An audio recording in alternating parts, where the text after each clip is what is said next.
time.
Hello, everybody, and welcome back to another edition of Rainier Rushdown number 8.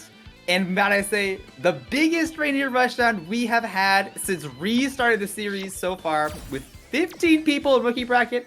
And last I checked, it was 11 in vet bracket. So thank you, everybody, for coming out. Thank you for all the newcomers for coming out. My name is Biscuit, commentating here with my good friend AAA. AAA, how are you doing today? Doing well, Biscuit. Pleasure as always working with you. It is such an exciting bracket we got this time around. So many new faces. I can't wait to see all the great character variety that we usually got in these parts. Always. So it looks like we're going to be queuing up our first one here. It looks like it's going to be Oro and Mika. Not something you're going to be seeing here every day.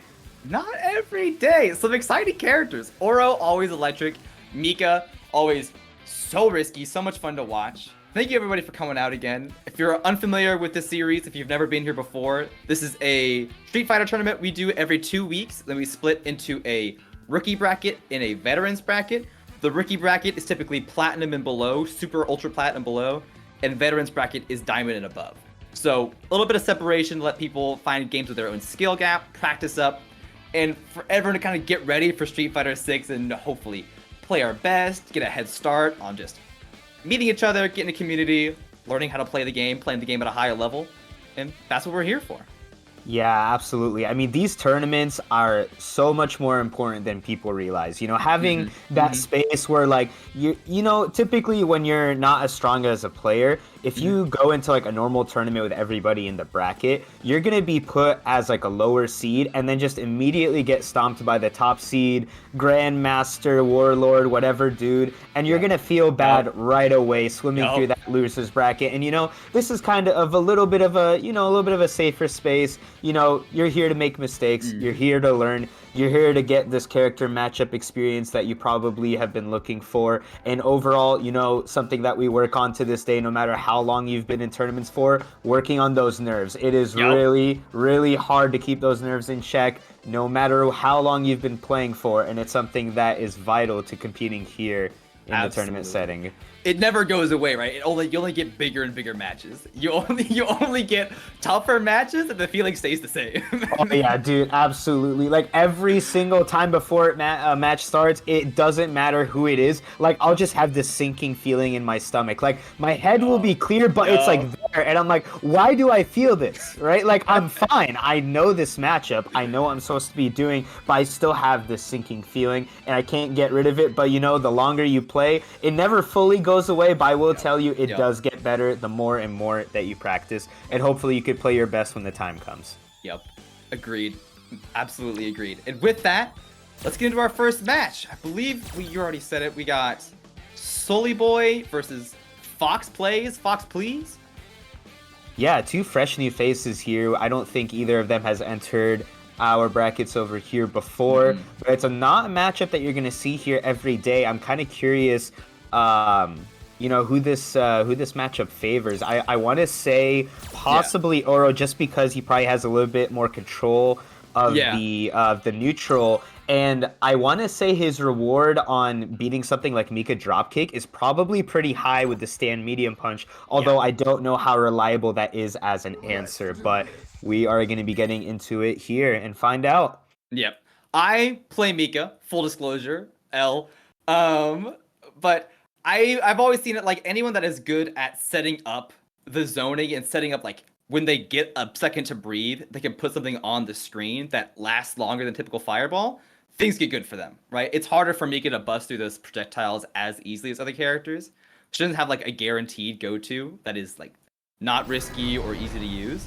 But her reward on getting in is still very big. He's got good defense, he's got a flash kick, but if you throw him, you throw him. You're still able to get in sometimes. Absolutely. And, you know, Mika's ability to overwhelm a mental stack is probably second to none in this game. So sometimes the matchup doesn't even matter that much. But, you know, this Oro player as well, rocking the Hawaiian shirt, it really seems like this is the go-to outfit out here. Like, this is the move. It's the move, definitely. One of my favorites by far. All right. Sets up immediately. Goes for V-skill, goes for fireball. Then dash and throw. Oh. A little bit of miss input there, maybe? So far, Fox holding a little bit of a neutral game here, throwing out the fireballs, you know, just keeping it calm. Sully doesn't seem to be trying to drop kick anything or slide under, and Fox just seems to have really good control here. My gosh, it's a random anti-air grab. Just I expected to jump in. Now starting that pressure in the corner. All right, here we go. Mika's got him in the corner, gets the jump in, but not quite the conversion he was looking for. And here comes the V-trigger activation back in the corner. Oh my god, could have spent it all with that V-trigger and gone for a bigger combo, but didn't quite make it out. But grab will just finish it out like that. Easy peasy, lemon squeezy. Aura things, get all your plus frames. Yeah, it really looks like Fox has control of the neutral here, and Sully's going to be the one that's going to be having to make the move forward, try to navigate that minefield of fireballs in the V-skill orb. Getting hit by everything. We saw them try a drop kick, and now they're just eating a whole bunch of counter hits until a random EX just busts through. Let it rip on block. Doesn't matter. Sully's got the corner pressure now. Here we go. Mika time. Mika time. Oh, just cancel. Oh my god, who needs combos? Why would I ever? American reset. Here we go. This should be the kill.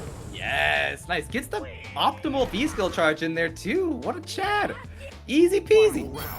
One game on the board for each of these. Let's see who's going to close it out. EX through. A little bit of a read there from SullyBoi, feeling themselves. Oh, throws him in the corner. Ideal punish. Oh, but nice Sully getting the cross-up, trying to keep that corner position. Command grab back in the corner. Nice. Ooh, really committing on the Irish whip when it is not their turn. When they have not got the confirm. Not quite the punishes that he's looking for, but SullyBoi showing control here. Oh. Backing up. Doesn't need to do anything risky, but here comes the V-trigger, just EXP! Oh my god. Have you played each other before? There are a lot of reads in those games. Why not? I mean, my god. Mika players, they be playing from the heart, right? A lot of times you look at their decision making and it's like, this makes no sense. This makes no logical sense. A good Mika player, you'll never be able to actually pin down why they chose certain things. You know? That is absolutely true. A couple of good EXs just when they're least expecting it is, you know what? It'll work enough times. Absolutely, but you know, Sully, he has to be careful building that V-trigger for Oro, you know, because Oro can be just as crazy once he pops it, and now you gotta really watch out. Ooh, nice counter hit to get the nice plus frames. I think it's a good point on the V-trigger because Mika ideally wins the game before like you even have a second to breathe. So if you're playing Mika right, you're hoping they'll even have an activation point. Like you never give them sweep activate because they're knocked down until they're dead. Yeah, ideally Sully, you know, he wants to work him to the corner and get him to the point where you don't even get a chance to get up, right? Yep, you want to keep him guessing. And Fox, you know, it looks like he's not quite finding the rhythm that he needs right now. Oh man, a lot of good stuff from Fox, but Sully gets him to hesitate for just a second, and they're really good at seizing the gap. Really good at finding the time to walk up all the way and get a command through.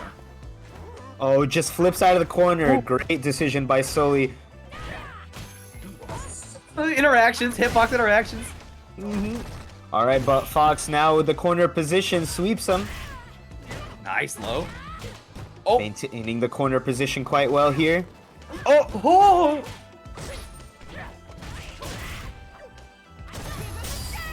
Okay. All right, here we go. Plus frames. He's got to hold all of this. Well. Really difficult position. Oh, he chokes the EX the jump, but Brutal bait. what side? Oh my god, I haven't seen that one before. What is going on? Oh, punish! Oh my god, caught him mashing. There was, Holy. I don't even know what to think of that situation. There were so many things going on. I didn't know who was plus, who was minus, but one round apiece here. Foxy fighting for his life. Dash into man throw. It's so Sully hard. on the verge of taking it here too. Oh, Fox has got to play a little bit more safe here. Oh, Fox needs a bigger button for those. Punishes. So many chances against bigger damage.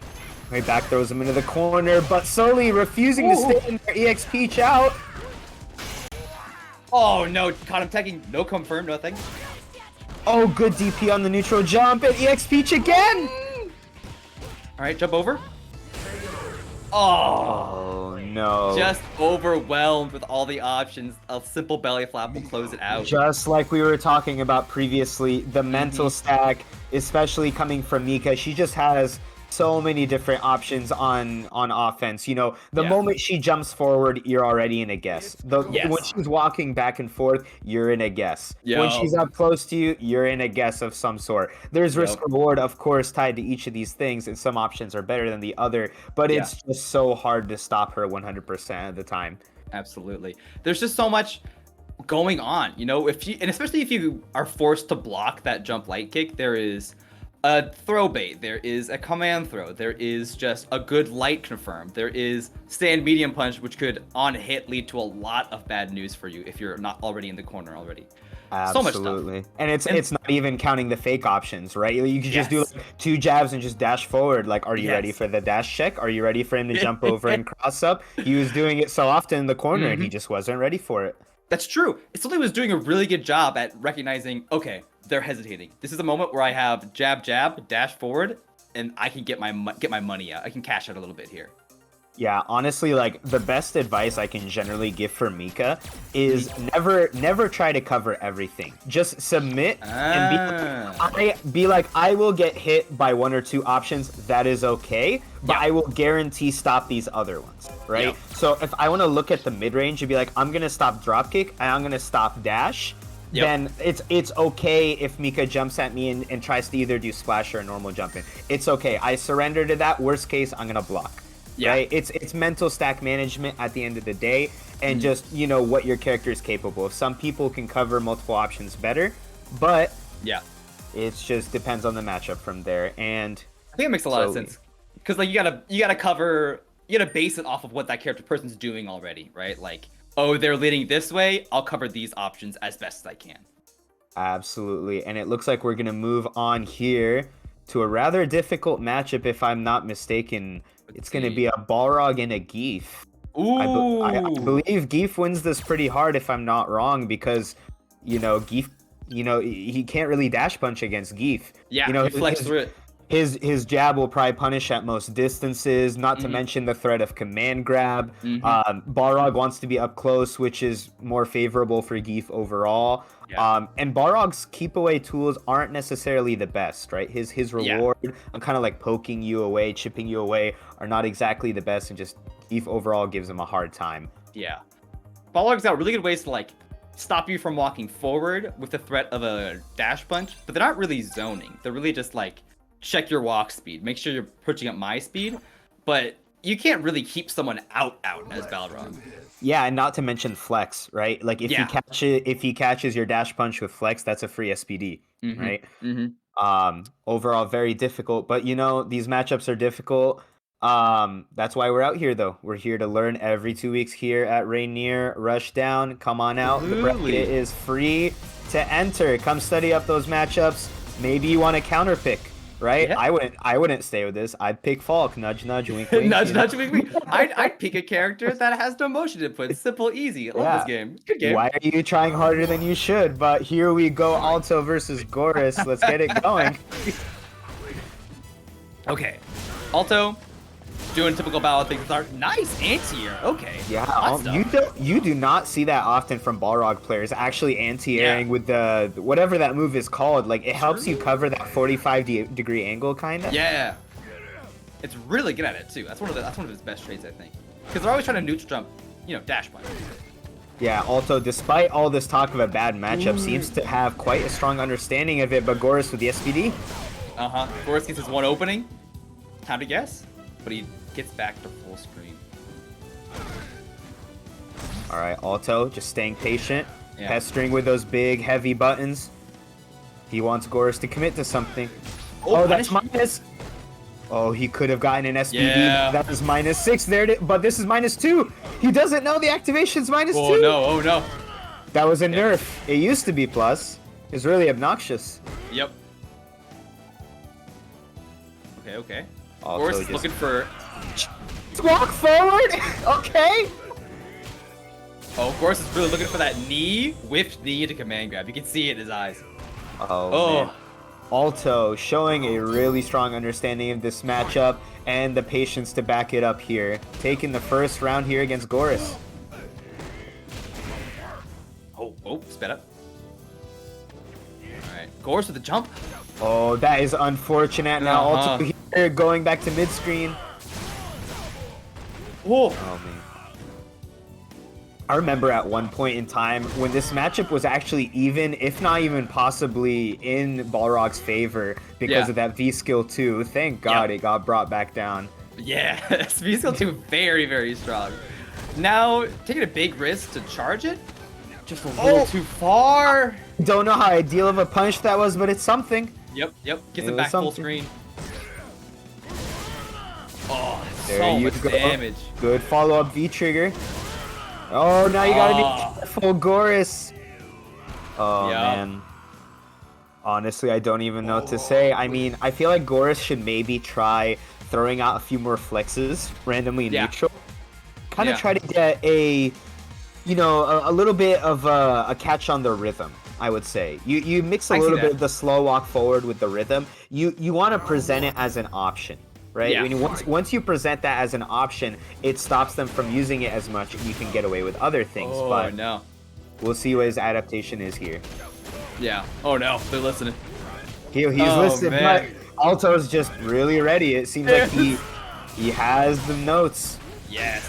And that V skill's so good at breaking flex. Like, Goris was caught him teching. There it is. That round was fast. That was very fast. Absolutely. And something that not a lot of people think about is, when you have a bad matchup, you're like, oh, okay, the other person should like win more times, right? But you don't realize that people typically lab their bad matchups more than their good ones. And Very so true. you might not even have the tools and the knowledge to do what makes it a bad matchup, if that makes sense. Yep. I think what we're seeing here is just a lot of unfamiliarity on Goris' part. Thinking like, oh, I shouldn't mash here. Oh, I did mash here on accident, but I still am kind of pressing buttons. They don't even know the situation too much. And both of those rounds, they got counter hit to death. Just multiple counter hits in a row. Yeah, just couldn't quite find the rhythm, and Goris is going to be going down to loser's bracket, unfortunately, and Alto is going to be moving on. Very impressive Balrog play. Yeah, really, really good stuff. Out from the gate, like the really good anti-air with the screw attack, and then just very typical good Balrog plus frames with the VS2, and then with EX straight to make sure they get in to get that little bit of plus frames. All good stuff. All very strong Balrog stuff. Absolutely. And if you want to get some more practice in here outside of this tournament, we were just talking about this tournament and, all the things that you could be learning. There are other ones coming up. There is Fight Kingdom on May 5th. Here in Washington, I believe, on the Everett side. There is Okizeme number 34 in Vancouver, BC, if you happen to be up there. And Dead on Arrival is coming back June 9th to 10th with the release of Street Fighter 6. If you're going to be playing 6 when it comes out, make sure to be attending that one as well. gonna be my first, or the first for us in our region, Street Fighter 6 tournament. So I'm very excited because that's a great event. We've been there. I've been there once before, and having it with an extra day with Street Fighter 6, that's gonna be big. I'm very, very excited. Oh yeah, no, I'm so excited. I have nothing but good things to say about that tournament. Last I attended, everything was run great. The TOs were super nice. The community came together, and it was overall just an amazing experience. Can't wait to go back. Yep. All right. And we should get on. Our next event on stream is gonna be Maleo versus AllegedCryptid. My partner, my training partner, Cryptid. We'll see how he does. oh man, this your boy. Don't be too biased My now. boy. Don't be You too know biased. what? One thing I always say about Cryptid is that he's got some Akuma privilege. So the good back fierce anti-air is always on lock. All right. Cryptid will hit that 9 times out of 10, 99% of the time. Otherwise, Absolutely. they like some footsies, like some other stuff, but that's their best trait, I think. Their anti-airs are their strongest trait. Absolutely. And you know, any of the Akuma down players, I don't want to hear it. Don't want to hear it. This character is still good. Just because Luke exists doesn't mean he's bad. Exactly. No downplay for Akuma in our chat. That's not right? how that works. Uh-uh. His character is still very, very strong. Definitely better than Ryu on the other side here, but overall, I can't wait to see both of these players because I have not really watched this matchup too often lately, you know? As long as Demon Flip is the game, Akuma's alright. Akuma is at least okay. Okay? Yeah, I mean, his damage is still high. Air Fireball is still really strong. You know, don't sleep on this character. Don't sleep. Absolutely. Okay, okay. Okay, just some trades of blows here. Some fireballs, some jumps. Yeah, just like we were talking about here, that air fireball, really hard to deal with if you don't really have a consistent way to deal with it. Yeah, if you're not ready for it. Tries to do the crouch fierce, won't work. A little bit of Akuma gimmick paying off right now. Ooh, nice parries. Good attempt. Yeah, it's something that I don't really recommend for a lot of Ryu players to do usually, but in this situation, I would actually tell Ryu players to be anti-airing with parry more, just in case he does that air fireball, because that would cover both options, that's true. right? It's maybe something to think about. Oh, big sweep. Okay. Although I am curious, I've never seen this interaction, but if Akuma air fireballs and Ryu parries with the VT2-1 specifically, will it kind of like suction him in and bring him down to the ground?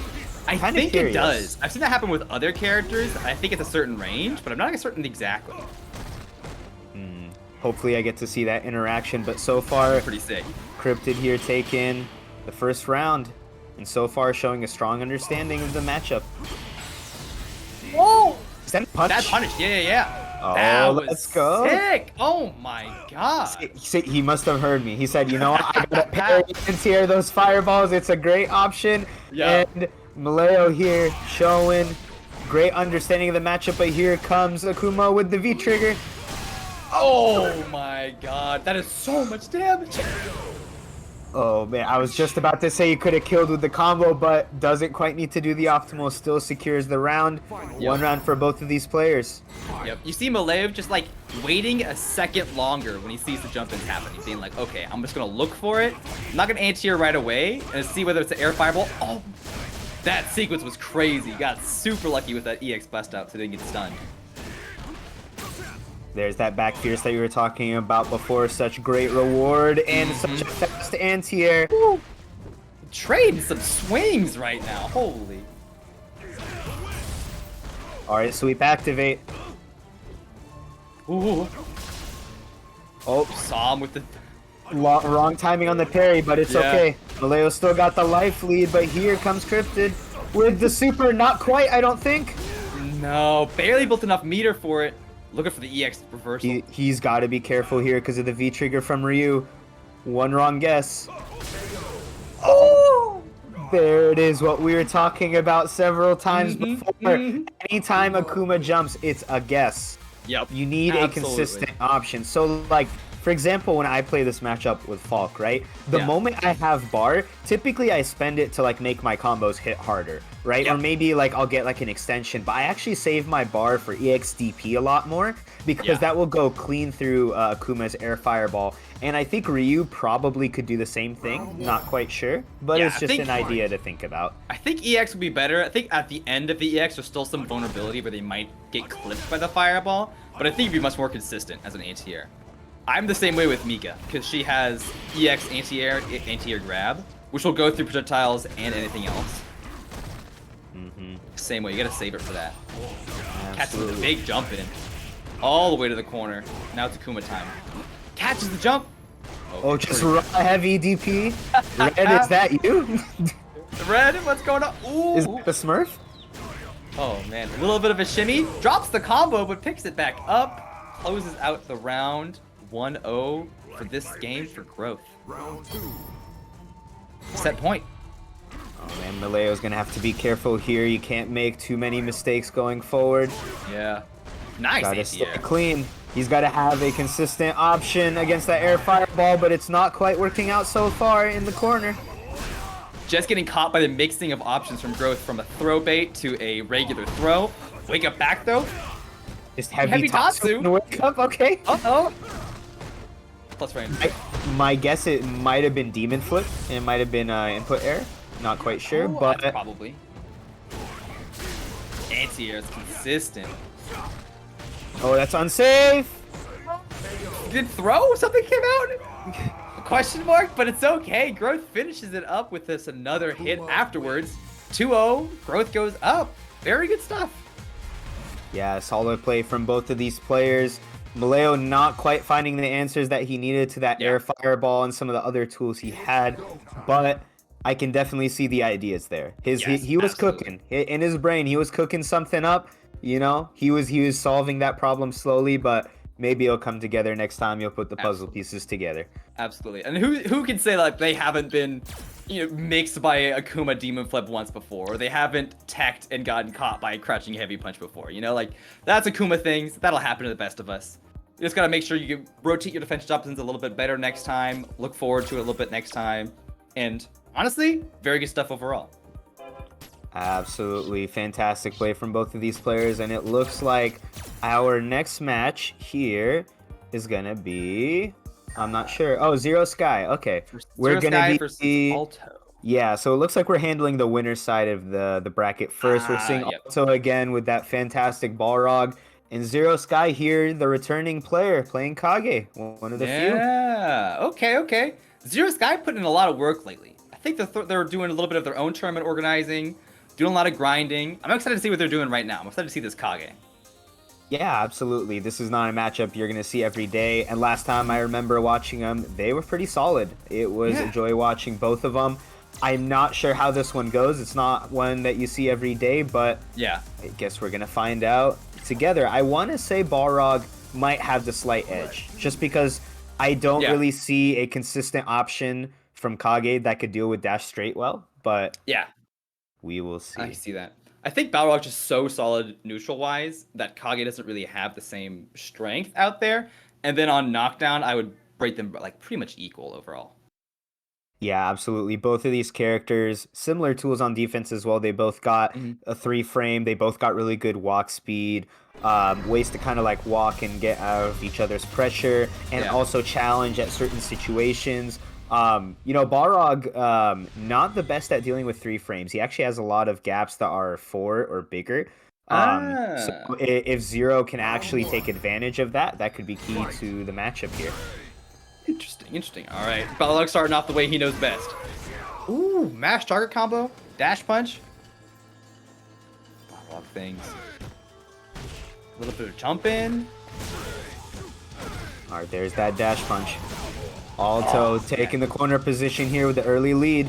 Yeah, so consistently, just when Balrog is out of the range where you think it's okay for you to do something, like as the opponent, you have time to run your offense, he hits the dash punch from a distance. Oh, man. Yeah, just as you were talking about it here, he did the space dash punch, then he did that crouch medium and buffered the dash punch. If you hit something there, it just catches you.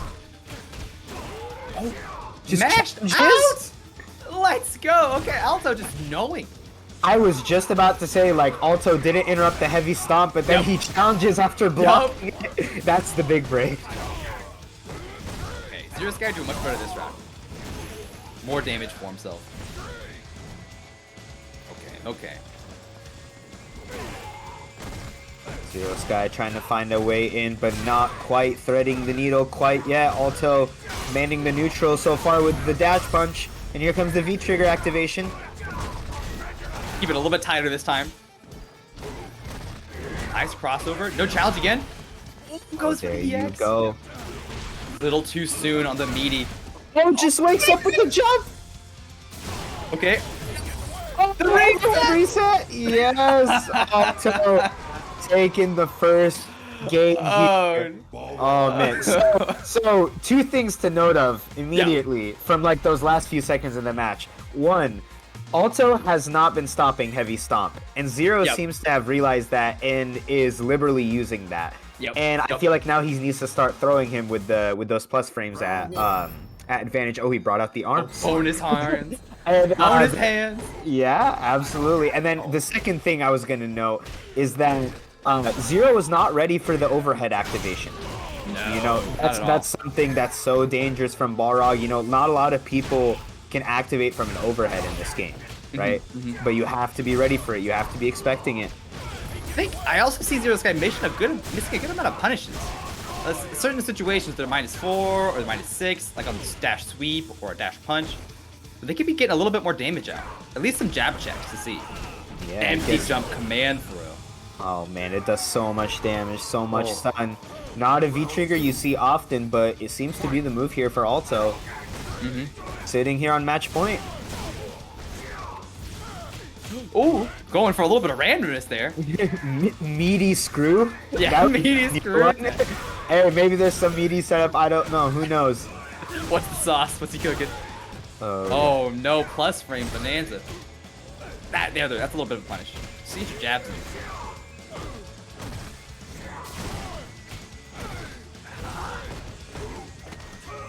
Everybody loves a challenge after EX straight. Oh, that's minus. Why is he jumping? They don't know. They don't know. They don't remember. They don't remember patch notes. But Alto showing such dominance so far. Going up to winners finals here, I believe. I think so. I think this is just honestly a classic case of lack of matchup knowledge for a lot of people in our bracket right now, where they have not faced a decent or strong Balrog in a little while. I think Drunken Snail was the last one, and they've been playing in vet bracket for a little while. And a lot of typical Balrog counterplay that is a little bit unusual. It's unlike other characters they have to fight against, and they're not super ready for it, or they just don't know it outright. Yeah, no, absolutely. But hey, it's the opportunity to learn. That's why we're out here. Rainier Rushdown number 8. Come out here and play every 2 weeks. If you want to learn, come on down. I do not want to hear any tweets about greedy TOs. This tournament is free. I don't want to see any tweets. Out of the goodness of Weiston's heart, he's running this for you every 2 weeks, just for gaming, just for people to learn. Oh man! And if you want to come out, if you want to come through and learn, scan the code on screen right now, the QR code down the left, down on the right. It'll take you straight to our Discord, Pacific Northwest Street Fighter. There you can find everyone running the tournament right now. You can find sets in the off time. You can look at some Street Fighter 6 news. Maybe look for some games of a non-distinct variety. And join up and play and get ready for Street Fighter 6 coming out later down the line. Yeah, absolutely. I mean, we have a very active community in here. I'm getting pinged like every day. There's sets going on. There are active people in here to the point where I'm like, damn, how do I turn this roll off? But you know, that's that's a subject for another day. True is it's the only Discord I do not have muted because I want to know when the sets are coming through. All right. Hey, that's a good problem to have. That is a good problem to have. Yep. But here we are. Let's see where we're gonna be moving next. I want to say maybe we're staying on the winner side. It's gonna. Yeah, I think we're gonna have. Up here? We got Crunchy. No, this is the loser side. It's gonna be Crunchy and Goris. Crunchy and Goris. Oh. We see this often. I mean, we had this last time we were commentating together. traditionally in Guile's Guile's favor. Yep. But both of these players kind of nuts. They Kind of played each crazy. other. They've played each other so often. They have like these player specific reads. And you're gonna see some really funky things going on, but it's gonna be very entertaining to watch. Agreed. Goris kind of has that X factor, you know, where if he's looking for a projectile or if he's ready for it in his mind, a little bit more familiar, he can pull out some pretty crazy reads or some pretty crazy reactions that'll get him his guesses, get him his chances to guess. And then Crunchy, just one of the most random players I've ever seen, if I'm being perfectly honest, which is in the best way, in the most unconditional, respectful way I can say that. Absolutely. It looks like maybe we're gonna be taking a breather here. I think we gotta wait a little bit for Goris to queue up. Okay. But just stick with us, ladies and gentlemen. We will have this match coming up soon. Yeah. You know, make sure you check out the Discord like usual. Check out the Twitter page. You know, if you saw your match here, you know, maybe you hear something we said or you want to learn something yourself, watch your own footage. Make sure to check out the YouTube channel. Watch your VODs. I know I have been. Last time I was playing Ouija in Grand Finals, I was going frame by frame on that thing. I'm like, you know what? This wall jump makes no sense. I need to figure out what to do. This Rashid character, question mark. Question mark. I hope I don't see you in 6. That character is stupid. But hey, if you want to get that matchup knowledge, go back and watch your VODs. I can't recommend anything better. Or hey, everybody's very friendly here. Don't shy away. I know a lot of players that have reached out to me before. They're like, hey, I really want to talk to this guy, but like, you know, either I'm too shy or like I've never done it before. And you know, people are really nice. Like I have a friend, like In Your Face 195, who actually won the rookie bracket and is now playing in the veterans bracket. He messaged Ouija after the tournament. He's like, hey, you play Rashid, I play Rashid. Tell me what I could do better. And Ouija's a nice guy, right? Like Ouija's so nice. Yeah, no, he's a great guy. I mean, when I first played him, I got in the voice call with him. We were just chilling in voice chat. I was like, hey, what can I do when like you do like stuff in the wall, when you like jump off, when you do like that fireball and kind of make me hold it? Really nice guy, and like most people are, I would like to say. I don't think so far from my personal experience, anybody I've talked to, I haven't had a bad experience from just asking a fellow player, hey, what can I do better? What can I improve? Yeah, absolutely. I think everybody here, you know, they realize the environment that people want to cultivate, right? Like, we're relaxed, we want to get better, we want to improve, but like, that's the whole point of that is spreading information, you know, spreading things around, making sure everyone feels comfortable to ask questions, to learn new things, and like make mistakes, be like, oh, I had no idea that was -6 or whatever.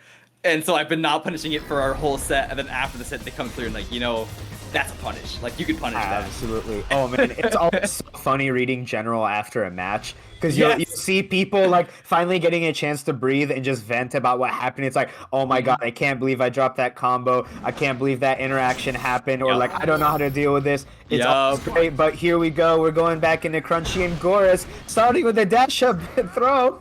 Crunchy is just the best for that. Crunchy's forward throws are unmatched, right? They will always hit. I like the nickname I give this guy, the unconditionable Guile. This is what I think when I think OlCrunchy. Yes, right? They're unpredictable. They always have something up their sleeve. See, there you go. Oh man, oh man.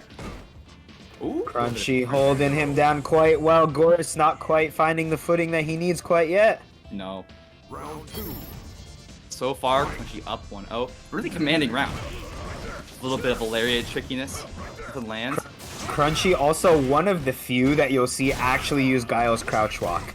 You'll see him use it here and there, and it's hilarious. What dash it back? Oh, okay, here we go. Goris moment. Getting a Goris moment. Oh, good V-ship from Crunchy.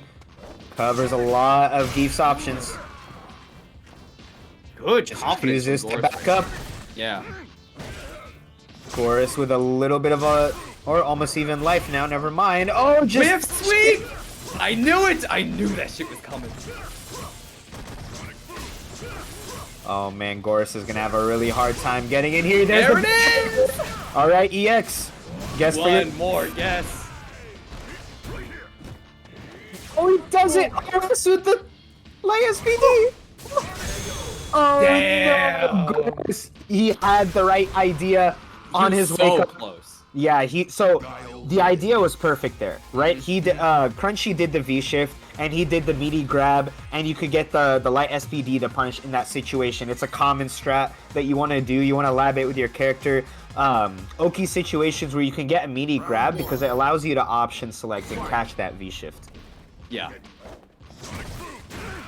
But Crunchy taking the first game here, showing dominance so far. Goris not quite finding the rhythm that he's looking for. It is all coming up Crunchy this game. Everything's hitting. Look at that anti. He knew he was gonna go for the command grab after that knee. Just flash kicks right through it. Okay, alright, time to guess. Here we That's go. Light. Not quite the range. Oh, see, now he caught the flash kick that time. That's why you got the crash counter. Yup. Fool me once. Look at the good. Oh no, the anti-airs aren't quite there from Goris, but here comes the V-trigger. Just gonna try to bait out a projectile right now. Raw spin. Oh! Not quite what you're gonna need. Crunchy on match point here. Goris is gonna have a lot of work to make the comeback here. Mm-hmm.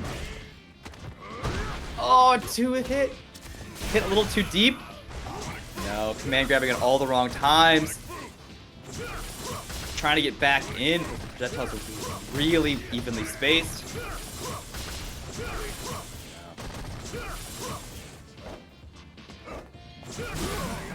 Nice job. Okay. It through the fireball.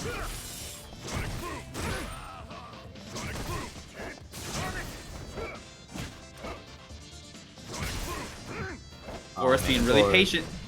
Right, Oh, there's the as I swing. say that.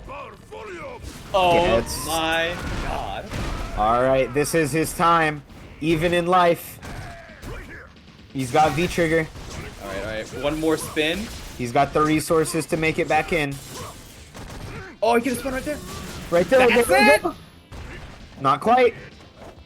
Oh no, we gotta do all that again. Oh no. Oh, Oh no, Crunchy taking the match here. Goris not quite with the anti-airs that he's been looking for. Rather difficult to get in on Guile in general, but Yeah. to cover all those different options, not only getting in on Guile, but stopping Guile when he just randomly jumps at you or randomly dashes forward with grab. yeah. Such a difficult matchup overall, and Crunchy is going to be the one moving on here. Crunchy, to their credit, really good variance in their defensive options. You know, mixing up the different types of projectiles, mixing up the different timings of the flash kick, whiffing a button into flash kick is always kind of the Crunchy special of like, oh, I whiff sweep, haha, I'm gonna flash kick afterwards. It works, all right? Knowing, because it makes you so certain about when they're walking forward, right? Like the big question as a zoner is when are they going to be stopping blocking and starting to walk? And if you can do something that guarantees they'll walk almost, that's free damage, and Crunchy's Absolutely. really good at that. Yeah, and even like against Geef specifically, like when you space that sweep at max range, like Yeah. I don't even think he could get an SPD. It just goes so No. far, right? So Yeah. like worst case, maybe you eat like a crouch jab or something, but it's not even a big deal. Yeah. So it looks like we're gonna be staying on the loser side of the bracket here, Mhm. and we're gonna be looking at Chapter 6 and SullyBoi. We're gonna be seeing the Mika from earlier on stream today, and I don't think we've seen Chapter play on stream yet. I'm not sure who they play. Mika Nation stays winning. Let's freaking go. Okay. All right. And We're out here. Yeah, and then we have to look forward to on the winner side of the bracket is Alto, who's been so dominant with his ball, and Esdel with one of the premier reuse of this region. Yeah. I feel I would give the slight edge to Estelle, but I think Alto's been very, very solid. Yeah, honestly, like I've seen both of these players play, and I think it could go either way, in my opinion. Yeah, I think so too. I feel like they are probably the two premier players in the rookie bracket at the moment. I haven't seen anyone in a couple weeks that has been able to beat them consistently. Crunchy's definitely up there though. Hey, your boy as well though, Cryptid. Don't count him out. Don't Cryptid's count him climbing, out. all right. You know, They could grind a little bit more. All right, I can see them unranked a few more times. You know, Yeah, no, definitely give them a hard time. That's how you get them to practice more and be like, you know what? Learn the matchup. Let's go. Get in the lab. Let's go. We're gonna teach each other. Get him in the lab. We're gonna get better. That's how we improve. And it looks looks that character's like, top tier. Up player Akuma. Looks like they have a different CFN, but I'm gonna assume that's chapter. Yeah, Obelisk and okay, Ed player. Interesting. Oh boy. Interesting. I mean, you're the Mika player. You tell me. I don't really see this one every day. I think this is a bad matchup because Ed has so many good forward advancing moves. And Mika, with her, like, she's kind of got bad range. So when she's trying to play footsies or trying to walk into your range, Ed is fantastic. Luke as well. Fantastic at just coming to you. And, like, stopping all of your plans and being like, oh, well, now I'm going to guess. Because you flickered into my face. Oh, man. I was watching my assistant my sit down playing his character in the corner. Just like silently giving his thoughts. He's like, no, that's all good. What up? This character's balanced. Oh man, I can see he's scared right now. Let him cook. Let him cook. Turn on your mic right now. Chat, can we get some 1, 2, 3? Oh my god. Type ABC right now. Let's go. ABC. Oh my god. Oh, big jump in, but the backside puts him all the way down. Oh no. Oh man, just add things corner pressure, one of the best in the game. Ooh, mistimes his meaty. It's the back though. Psycho upper. Psycho upper. A little bit of delay into back throw. Oh, here's the punish. Good punish. Not he tried to fuzzy overhead. Oh, too far for the whip. Nice, kind of mashing. Oh, don't count Sully out quite yet. Here comes the V-trigger activation. This might be it. No! It drops! Not like this. Don't throw it away. Oh, man. That was so close. They had to kill on that combo. Oh, man. Yeah, I'm assuming he could have got the EX wingless after that when he was juggling him in the air. Yeah. I think EX wingless, and I think also Lady Mika, the big uppercut punch, would have launched him too. Alright, Sully here. Oh, not quite getting in range for the command grab, but Chapter taking the corner back here with Ed. That's so much damage. Ooh! Wrong special move, so close though. Not quite the conversion, but Sully has the corner. What can you say? Here we go. Oh. Oh, both of these players just back throwing each other into the corner constantly. Oh, here's the V-trigger activation and the conversion from Chapter here. Back into the corner we go. Look at the combo. That scaled so much though. Oh, guess for game. Oh, man. Oh man, it's so difficult in the corner. Ed, once he has, not only does he have really good options to carry you there, but he has so many ways to get plus frames. He has, and like, not to mention flicker when it's spaced and in the corner. Yes. You can't really move out of its range, and it goes way farther than you think. And it being -2, it's just so hard to fight out against Ed. But here we go, game number 2. Struggles to control that space, right? And so when you're in a spacing trap, basically after a flicker, there are very few things that she has really good options to do, like really good buttons to press. Stand medium is still very good if he's walking up for these throws, like that. just like that. A solid stand medium punch, you could Irish whip him backwards into the corner, be very strong, but you can just see the fear in Sully's eyes a little bit. Yeah, oh, Fearless waking up with jab and Sully finding the activation, but Chapter back throwing him back in the corner. Lots of throws coming out from these players this game. A lot of, like, Fearless is, alright, throw him backwards. Yeah, Sully, to be honest, looking a little bit lost in this matchup. Not quite sure what to do. Oh, just walk up throw. Oh, my God. The ball's on this man, just walking up, throwing him. Oh, the cancel not working out, and good punish from Chapter. Sully going a little bit random right now. Oh, no.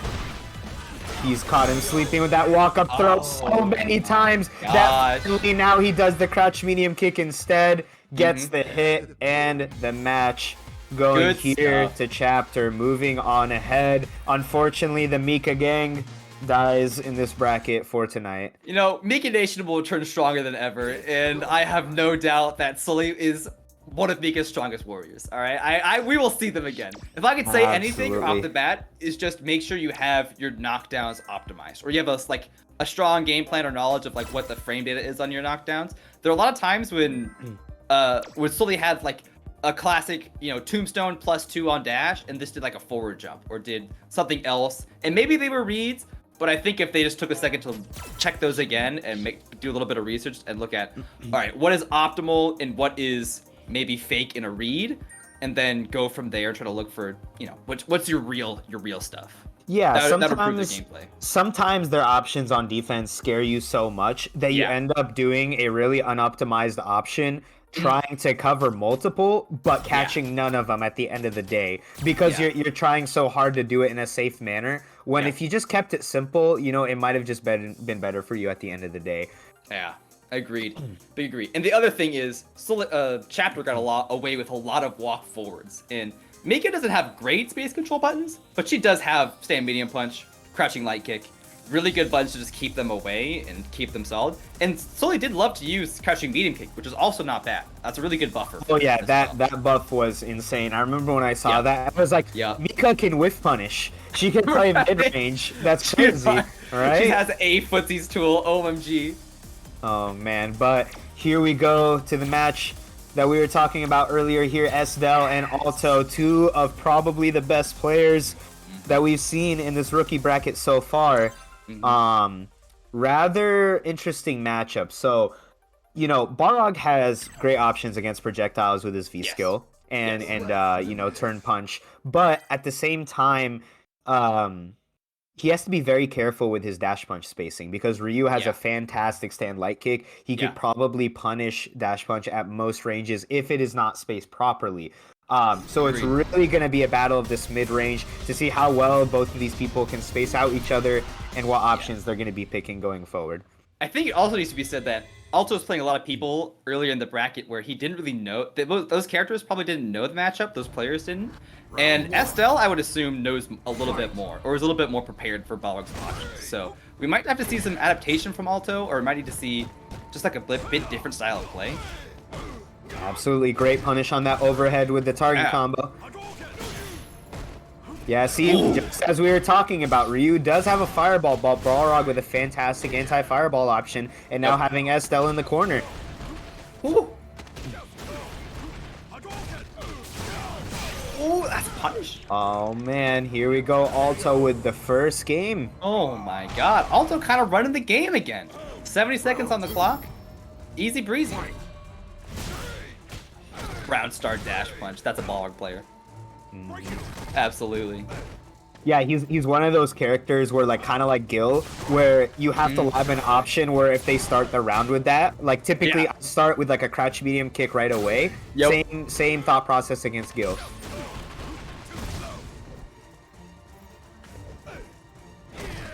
A lot of these Balrog games you see, I feel like they end up being kind of a death from 1,000 cuts, where Balrog doesn't do a ton of combo damage, but they have a couple of 1-2 hit conversions where they're just over and over and over again catching you with a light, catching you with a dash.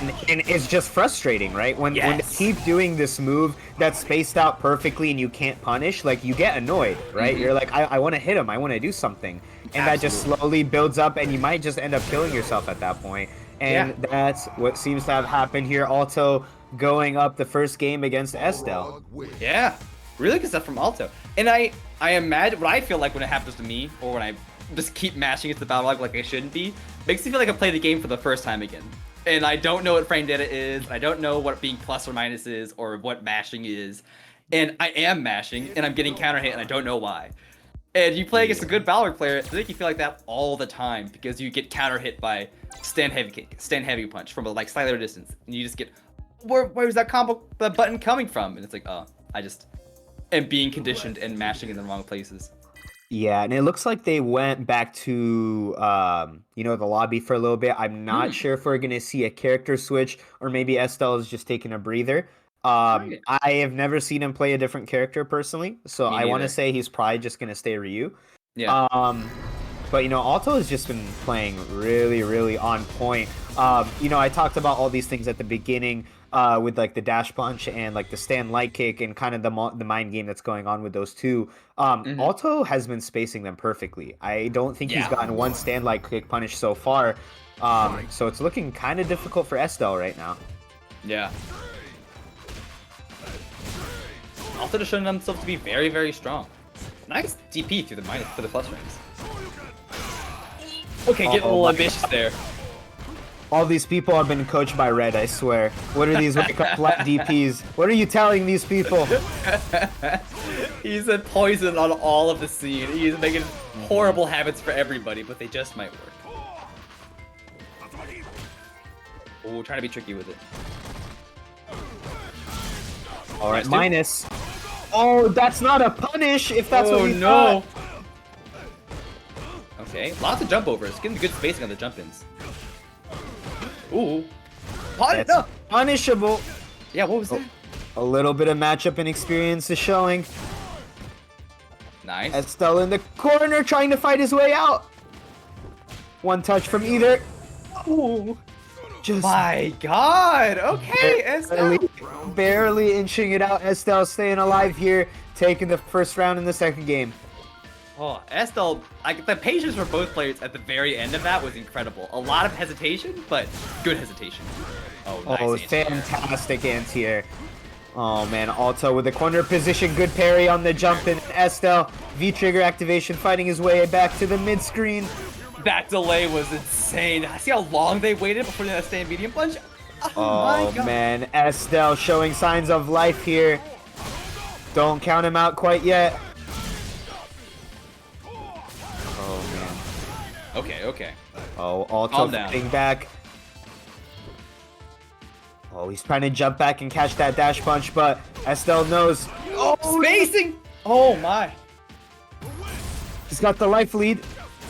Just dash up through the balls of Alto. Gosh. Point for Alto. Estelle has to be careful to stay alive here.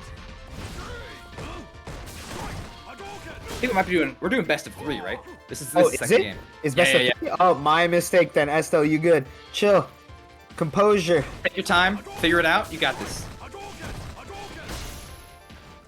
Yeah, no, so far the adaptations that he's made, he's doing a lot better than he was in the first game. And just waking up with stand medium punch and getting the conversion. Yeah. Valor really conditions you to stop pressing buttons, but you really need to within a certain situation. You gotta find your openings. Yeah. And Estelle really taking advantage of the fact that Balrog, his anti-air game doesn't really deal with cross-up quite well. So every time he gets the opportunity, he just uses that weakness to escape the corner whenever he gets the chance. The chase down with the throws. Alto killing himself. Oh, he tried to wake up with light punch, hoping that he would mess up his meaty, but Alto going up 2-0 here. Alto's solid as heck. Their game plan not really changing all that much from game 1. They swapped feed triggers, I think. Or mine might be crazy, but I do not remember, but yes they did, because the first one they had V-trigger too. But overall the game plan not too different. Yeah. Oh, he's just already getting frustrated by the dash punch and gets caught with that anti-air. That's the sign of a good Balrog player, in my opinion. Whenever you see him anti-airing with that corkscrew thing. Yeah. Oh man. And you saw 2 dash punches first, and then knew the jump was coming. Like, knew to be... Oh, the parry! Okay.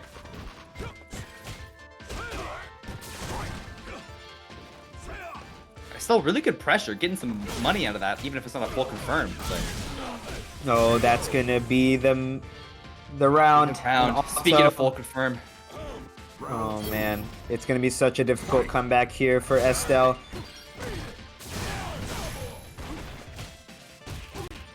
Alright, good interruption on the walk forward. Oh, there it is again, yeah. Stop doing that. Oh my god, look at all the stand heavy kicks. He's just chilling now. Estelle doing his best to fight his way out of the corner. Nice parry. Is he gonna cross him up? No V-trigger activation, here we go. No. Okay, a little bit of... Okay.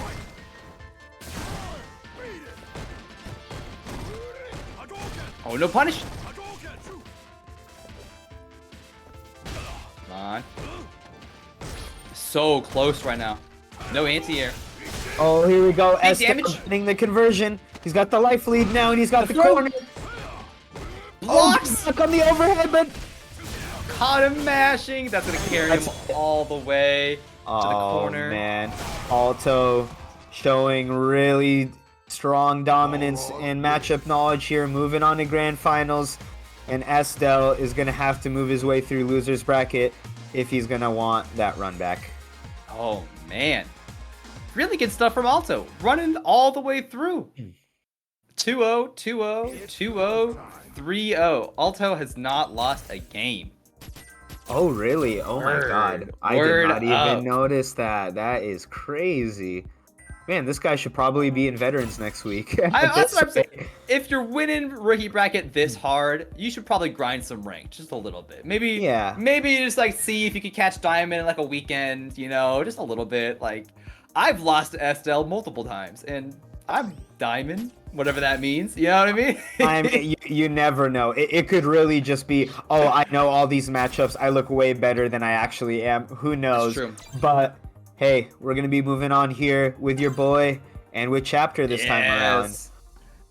Some Ed v Akuma. Action. If I'm not mistaken, this is actually fantastic for Ed because he answers Akuma Air Fireball really well with the anti-air V-scale grab thing. Yep. Right? Just pulls him down. You get in the animation, then you're invulnerable from Air Fireball. Very true. Okay. Absolutely. And you know, Akuma being fluffy and Ed hitting like a truck. Yep.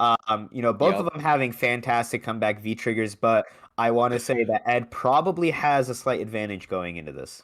I think so too. I think Ed a little bit better of a damage output and like health to health pool ratio overall, and then just really impactful V skills, both of them. Even if I assume he'll use Snatcher, but I was assumed wrong. Looks like Psycho Swing. I mean, I guess it works too. I don't know if it'll punish, but it'll get you out of there. Oh, you saw stuff there? Okay. Cryptid feeling strong. What is going on? Again? It'll definitely deal with the neutral fireballs better. But I guess we're gonna see what his strategy is going forward. Maybe he favors that a little bit more than dealing with air fireball. Yeah, Akuma's fireball's good, but he's not known for his fireball game.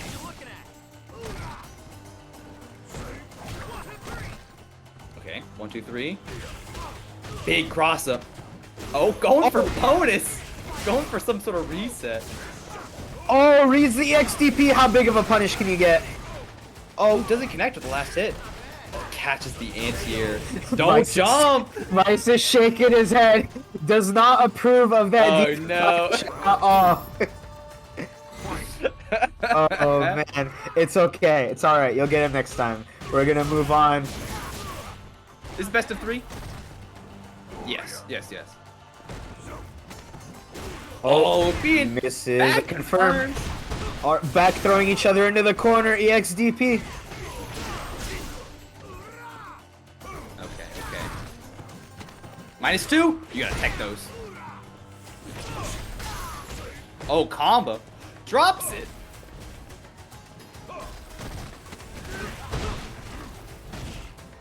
Oh. Wasn't expecting. Oh no, he just went through. Your EX is worse than my EX. Oh man, it's not talked about enough, but like I remember when Ed was like released and they're like, his DP is horrible, it's slow, it's so bad. And then you realize like how slow it is actually an advantage in a lot of situations, and it also has the most invincibility probably out of all of them. Yes, right? Like, it has so many different uses. It's a little bit worse as a reversal, but it does so many other things now. Yeah, I mean, I've seen it go through, like, entire CAs. Like, this thing's fantastic.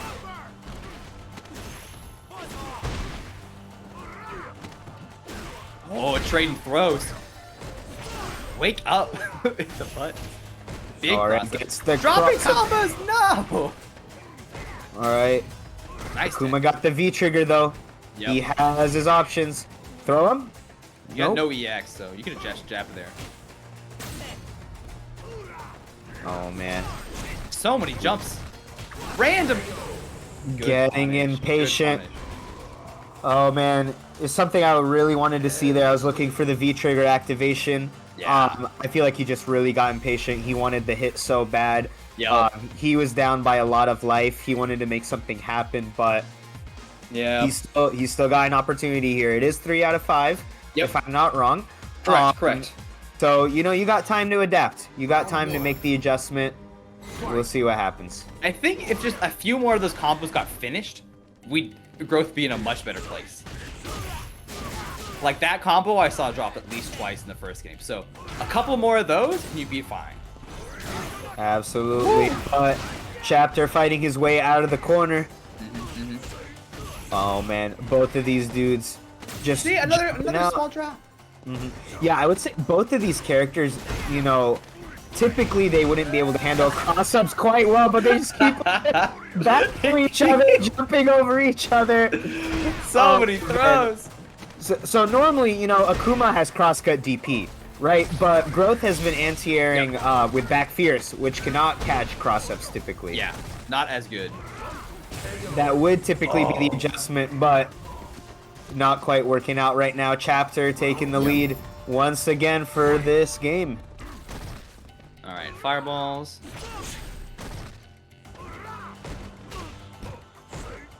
Didn't believe in the hit, didn't convert. Oh, caught doing an air fireball from too close. Oh no, misconfirmed. No punish. Oh yes. Do it again. Punish. Oh, that's like way more than jab punish. We could do more. There you go. Make him suffer for that mistake. There Spend you it go. all. Oh, nice V skill through. The shimmy? No, didn't believe in it. Correct decision, but not quite what he wanted. And I thought Chapter was gonna take the corner, but this is working out anyway. But drops it. Oh, lordy, lordy. There we go. He had it even before that combo, but you know, it worked out at the end of the day. There's a bit of spaghetti going on in here. We're seeing some drops from Growth. We're seeing some spaghetti from Chapter. Hey, we talked about it before. There is no cure to tournament nerfs. No cure, absolutely. I don't care how good you are, you will drop combos. Like, I remember when people were transitioning from Street Fighter 4 to Street Fighter 5, they're like, dude, I'm never gonna drop a combo again. This is baby stuff. This is easy. And, like, till this day, you'll still see, like, infamous drops where people will regret, like, what happened so much just because they dropped a single combo. It doesn't matter. I feel like Growth starts out every round with 2 combos and then just never finish with them again. I hate to be so mean, but I know so I can say it. We gotta finish some of these. Nice punish on the -4. Hey, if anyone can be critical, it's you. He's your boy. You gotta give him a hard time. Okay, back throw out of the corner. Again. But he's close to his back. Nice bust out. Very good stuff. Oh no. Nice. All right, he's holding on to the life lead pretty well so far, but Chapter fighting back. Yeah, nice I confirm from Chapter.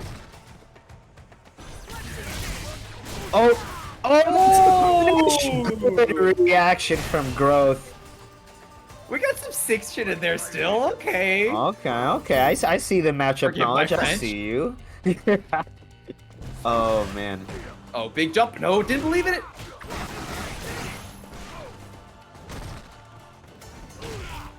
All right, Chapter with the corner position so far, not letting him get out this time. Oh, that stun was high. -2, just do it. All right. Oh man. Oh, tries to veer versal out, but it's a throw punish. A little bit of a drop again. Oh, okay, demon flip. Hey, Psycho upper. Okay, trade EX. Nice. Oh, there you go. Growth showing signs of life. He's got the V trigger here. Both of them do. That's punish. Good knowledge. He didn't activate after the fireball. I don't know why. Just raw activate. Just do it wrong. Get the fireballs. He's looking for it, but Chapter gets the charge stand fierce. Not like this. Can't do takes the round. trigger activation twice. That is one of the worst feeling to die with a full stick of butter V-trigger like that. Oh man.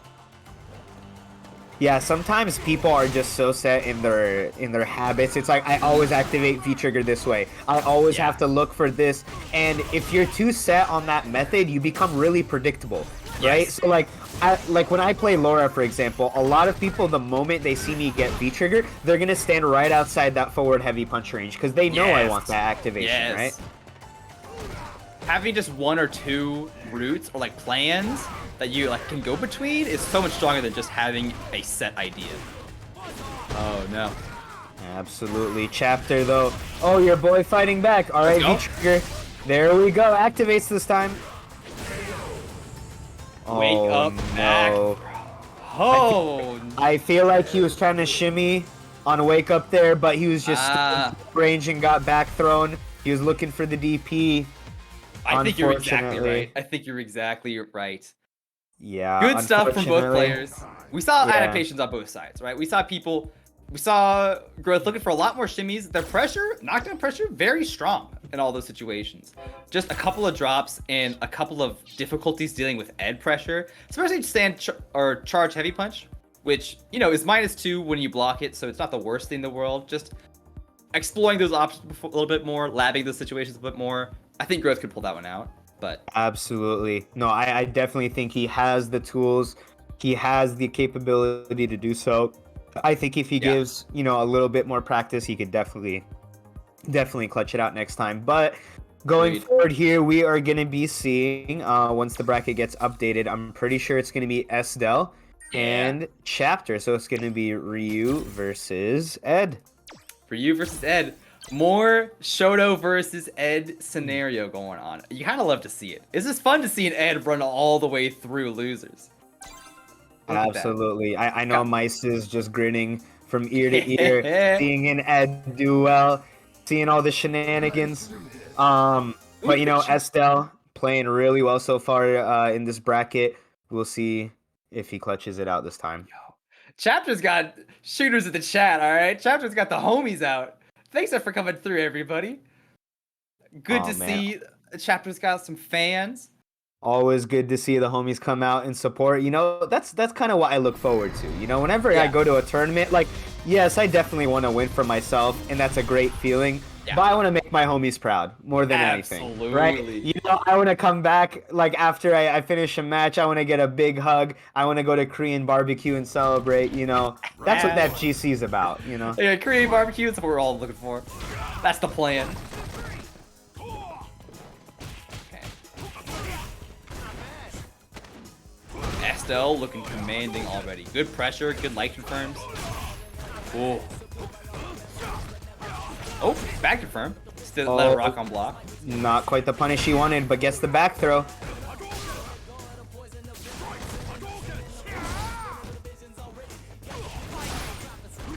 Oh. Okay. Oh, not quite finishing the target combo, but Estelle still's got the life lead. He's got the V-trigger. Here we go. Oh, barely whiffed on that catching queen kick.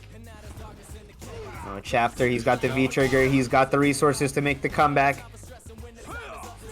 The most far. Oh, here we go. One more. Oh, wait. It's not going to kill, but it's going to be one more guess. We'll see. A lot of damage. Get a back throw here.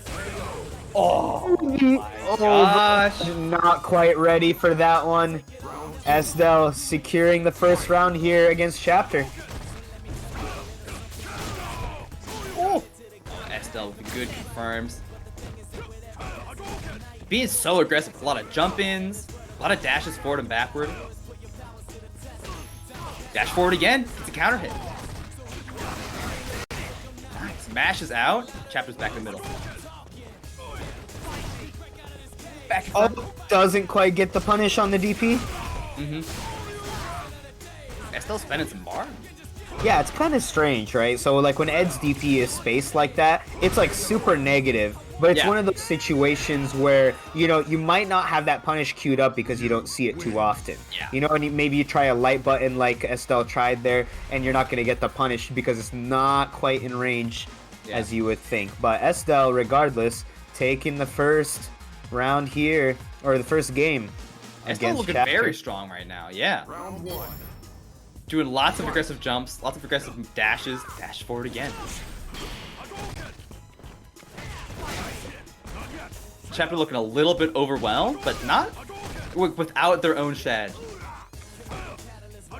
Absolutely. You know, I mean, this time around, the V-skill choice actually does make sense. I mean, the V-skill 2 is going to navigate those fireballs so much better. It's going to give Ed an easier time to get in that range that he wants to fight you at.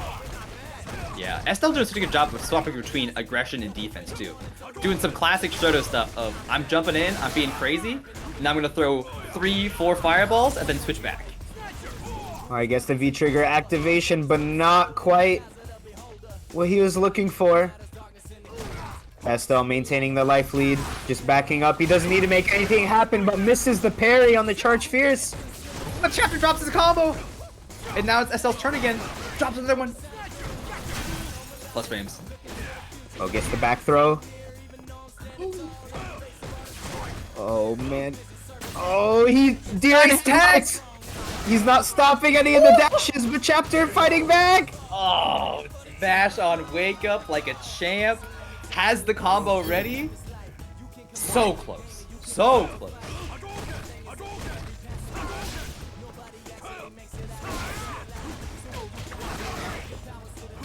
Okay. Nice parry. And good punish from Estelle.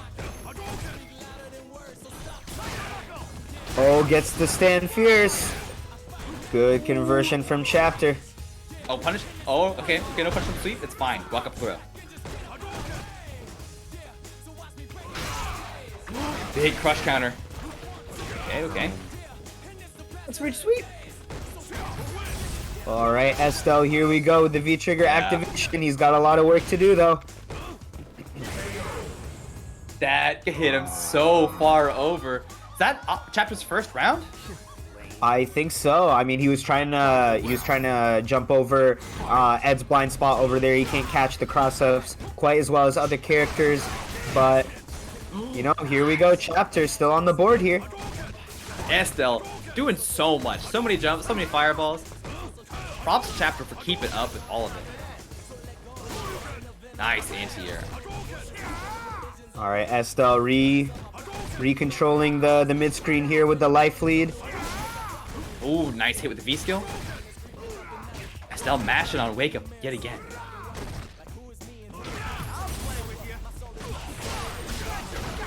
All right, here we go. All the way This to the is corner. the opportunity that Chapter needs right now. Just meaty EXDP. Let's go. Things. Oh, Estelle just did it. What a block. Oh my lord. I hope you don't regret that. I hope you don't regret that later, bro. Oh my god. That Chapter did so many things right there in a couple seconds. That was amazing. The amazing guess on the EX, and then backing off, hitting 2 lows in a row, just be like, all right, I'm just gonna whiff punish something. You're gonna do something, I'm gonna whiff punish it.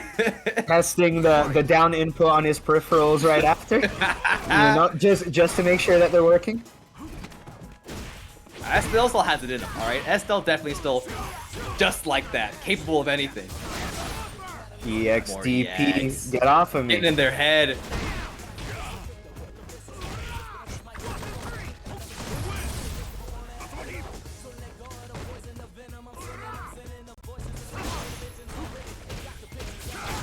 Yeah, waking up with stand medium punch, Estelle.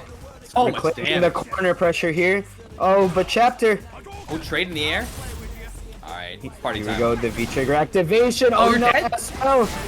He got too antsy, dash forward and got caught with the V-trigger 2 grab.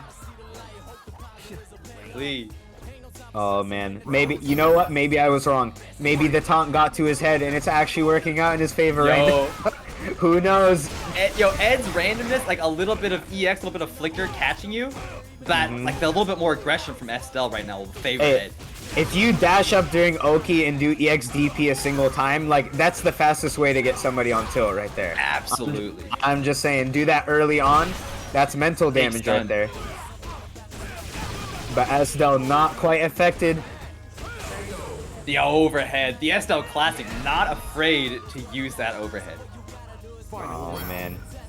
Here we go, final round. Is Chapter going to be able to make the comeback here? Estelle with a nasty whip punish. Dashing all the way in for it. Again! Exact same situation. Oh, light! Okay! Okay, Estelle Disrespect. not taking it from him. Nice challenge. Okay. Chapter time. Party time. Oh, my lord. He said enough. Enough. This is a I'm grudge done. match right now. We're watching a grudge match. Oh my They God. are. Is it 2-0 right now? I think it's 2 or no 2-1. 2-1. Okay, Estelle's okay, up okay. So Estelle has one more game until he secures it here and gets his run back against Alto, sitting in grand finals, waiting for him. Both these players absolutely having what it takes. They are both trading perfect amounts of blows. They know what they need to do. No anti-air. The delay. Oh my God! That's it again. 2 times? No, sir. I will be ready for the second one. No, I was not. I didn't block that. The delay. Estelle loves to just stand in your face.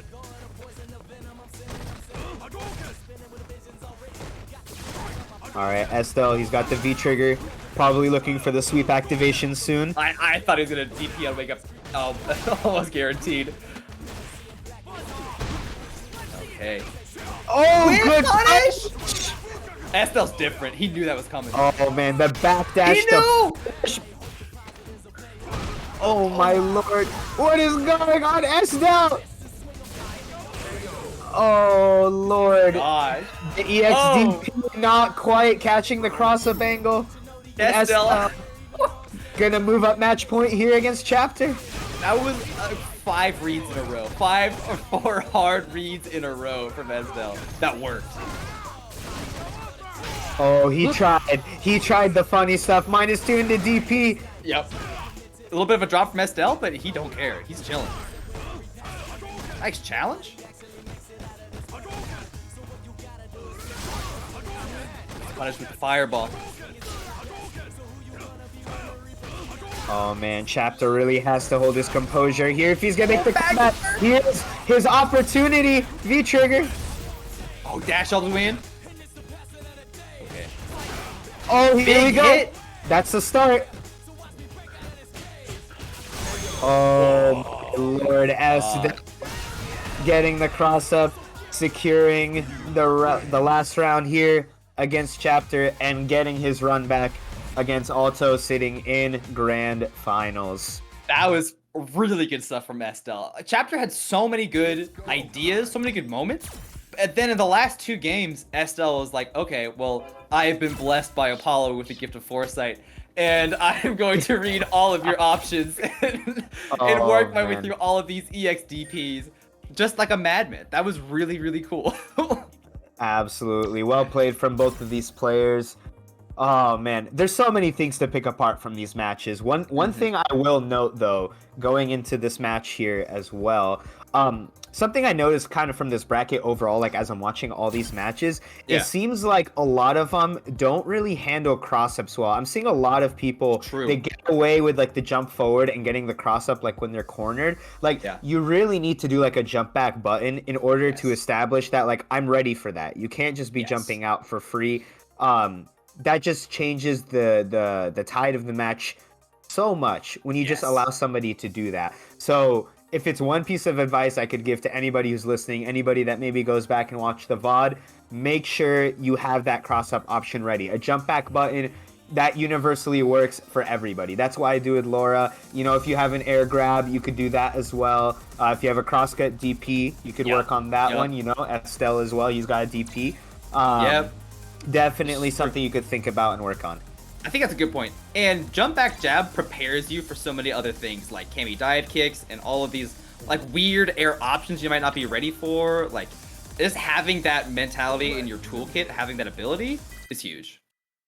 Absolutely. And you know, regarding like this one tip, like this is universal knowledge. Like this Yeah. this is not exclusive to Street Fighter 5. This Yes. this is going to be useful for you going into 6, especially with how dangerous the corner is going to be in 6. Is so many things to think about. Our people are going to be wanting to jump out, and if you let them jump out for free and you get that cross up, that's not going to be good news for you. That is going to be something that's so key, so vital. But here we go, grand finals. Yes. Here we go. All right. Estelle on a little bit of a rampage. I think they can make the comeback, but Alto looking crazy strong in the first set. Oh man, but Alto, you know, he's been so dominant so far. Like you were saying and noting before, Alto has not dropped a game against anyone. Yeah. So right now, like, I see it's going to be really hard for Estelle to make this comeback, probably. Yeah. What a challenge for Alto. Oh, no. Caught him teching? Pressing something. Nice. Estelle really good with those leg confirms. Oh, no. Man. Not quite enough. Alto here going up with the first round. Yeah, Estelle mashing again in all the wrong places. Yeah, with that dash punch just bullying Estelle, getting hit 3 times in a row, not quite finding the timing to walk forward quite yet. Cannot react to it. I don't know. I don't care what anybody says. Oh my! Alto has hit every single dash punch this round so far, not even blocked. Definitely one of Balrog's strengths, just really making you scared to walk forward. And then is also just doing crazy stuff like sweeping. Oh, we gotta punish that. You gotta punish the lows. Also just doing really crazy things like sweeping in the middle of Estelle's pressure. Oh yeah, no. At certain ranges, you know, it's not that bad of idea. Yeah. You know, there's certain reads you want to go for, and then, hey, if it works out, you're not dealing with it. Just like Alto getting the meaty. I don't even know what that move's called. I think it's really weird. I think it's like Grand Crossblow or something like that. It's something weird. I don't even know. We're all like, it's dash low. It's something else. Dash low. I don't even. Whatever. Alto taking the first game up here, showing the same dominance that he's been displaying so far. Ooh. Jumps forward. Ooh, no anti-air, so cross-cut, just like you said. Oh my god, those dash punches. Alto, his percentage of blocked versus dash punches, like, I need a chart on that. I need to see the ratio. Yeah, Alto is just doing it all the right timings. Another forward throw. Running away with it. Not the foot mash, the plus frames.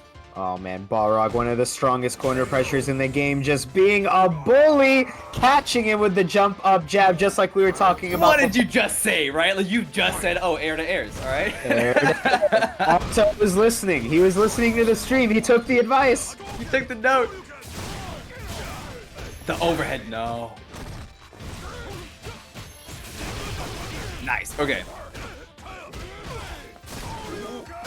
Oh no, not quite the EXDP, but Alto not quite getting the optimal conversion, but here comes the V-trigger activation. A little bit of a drop. Oh man. Ooh. Okay. Oh, don't count him out quite yet. That's unsafe though. Not on block. Oh, that was on block. I don't know why I thought it would hit. You know, how many characters can say that they can threaten you with a low from full screen like Balrog can? So few. I can't think of any. Unreactable full screen, mind you. That's safe. -2. Fantastic. Oh man, Alto moving up here. Estelle has a lot of work to make the comeback here. Alright. I love their dashes forward. Like, there's so many situations where Estelle isn't afraid, but there are also so many situations where they need to block some dash punches. Absolutely. You know, just training yourself to do kind of like almost like a little pit bull walk. Like, you know when like Dudley he's like walking forward behind those gloves, like you kind of just walk inch forward and you want to move into that range where the dash punch actually becomes punishable. And I think that's the key to the matchup here. Yeah. The neutral jump definitely works if you can get a Q without the screw attack, is what I was going to say. If you can get around the screw attack. But if they're ready for your neutral jump, they're popping you out of the sky. Yeah, but Alto just showing such a strong understanding of the matchup, going through the fireballs with the V skill just like that. Alto's reaction to fireballs are really good. There you go, just as you say it. I think it's one of the reasons that this is so tough for Estelle is because they're so used to relying on fireballs. And when you take that off the table, this becomes very, very hard. Absolutely. It's like when you get the life lead against like a defensive character, for example, and all of a sudden they have to be the one to make the comeback, they have to play offense, they're just not used to it, right? They're the ones used to just running away the whole time. Yes, absolutely. And Estelle, good at switching between the two, but one of his angles doesn't work at all, and the other angle is so much harder because you can't walk forward. Yeah, and you saw, Alto has answered the fireball so much that he doesn't want to throw fireballs anymore. Now Alto securing the last game here against Estelle and taking the rookie bracket. Congratulations. Congratulations to Alto. Estelle ended it a little bit with the unsafe option, got punished, and Alto was able to close it out. What was that? Not losing a single game? Yeah, I was just about to say, this entire bracket, he has not lost a single game. Okay, maybe Alto, respectfully, full respect, maybe think about grinding some ranked and shooting for that diamond there. I think you might have that in you. Get in a diamond and then come see me in the veteran bracket. Yeah, come run with the rest. I mean, just eyeballing the play that we've seen so far. Oh yeah. I feel like, me personally, he feels like a little bit of a cut above the rest. He was, really solid, barely dropped any confirms, had really solid answers to a lot of the options that were presented from all the players, and just overall really good play from Alto. Congratulations once again. Agreed. Congrats to Alto. Thank you everybody for coming out. Thank you for everyone showing love to Estelle, showing love to Alto, showing love to Chapter in the chat. It means a lot to us to have you here. I know it means a lot to them even more to have their friends around, to have the homies around. Hope you guys stick around for longer, because right after this, we'll have your veteran bracket hosted by Haloran and AllegedCryptid, who was just in this bracket. But that's going to be it for us. Oh man, awesome. Thank you so much, everybody, for tuning into the rookie bracket. I've been AAA, and I have my co-commentator here, Biscuit. We'll see you guys again next time. Bye-bye. Bye-bye. Thanks, everybody. Peace.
All right. Alright everyone, welcome back to Rainier Rushdown number 8.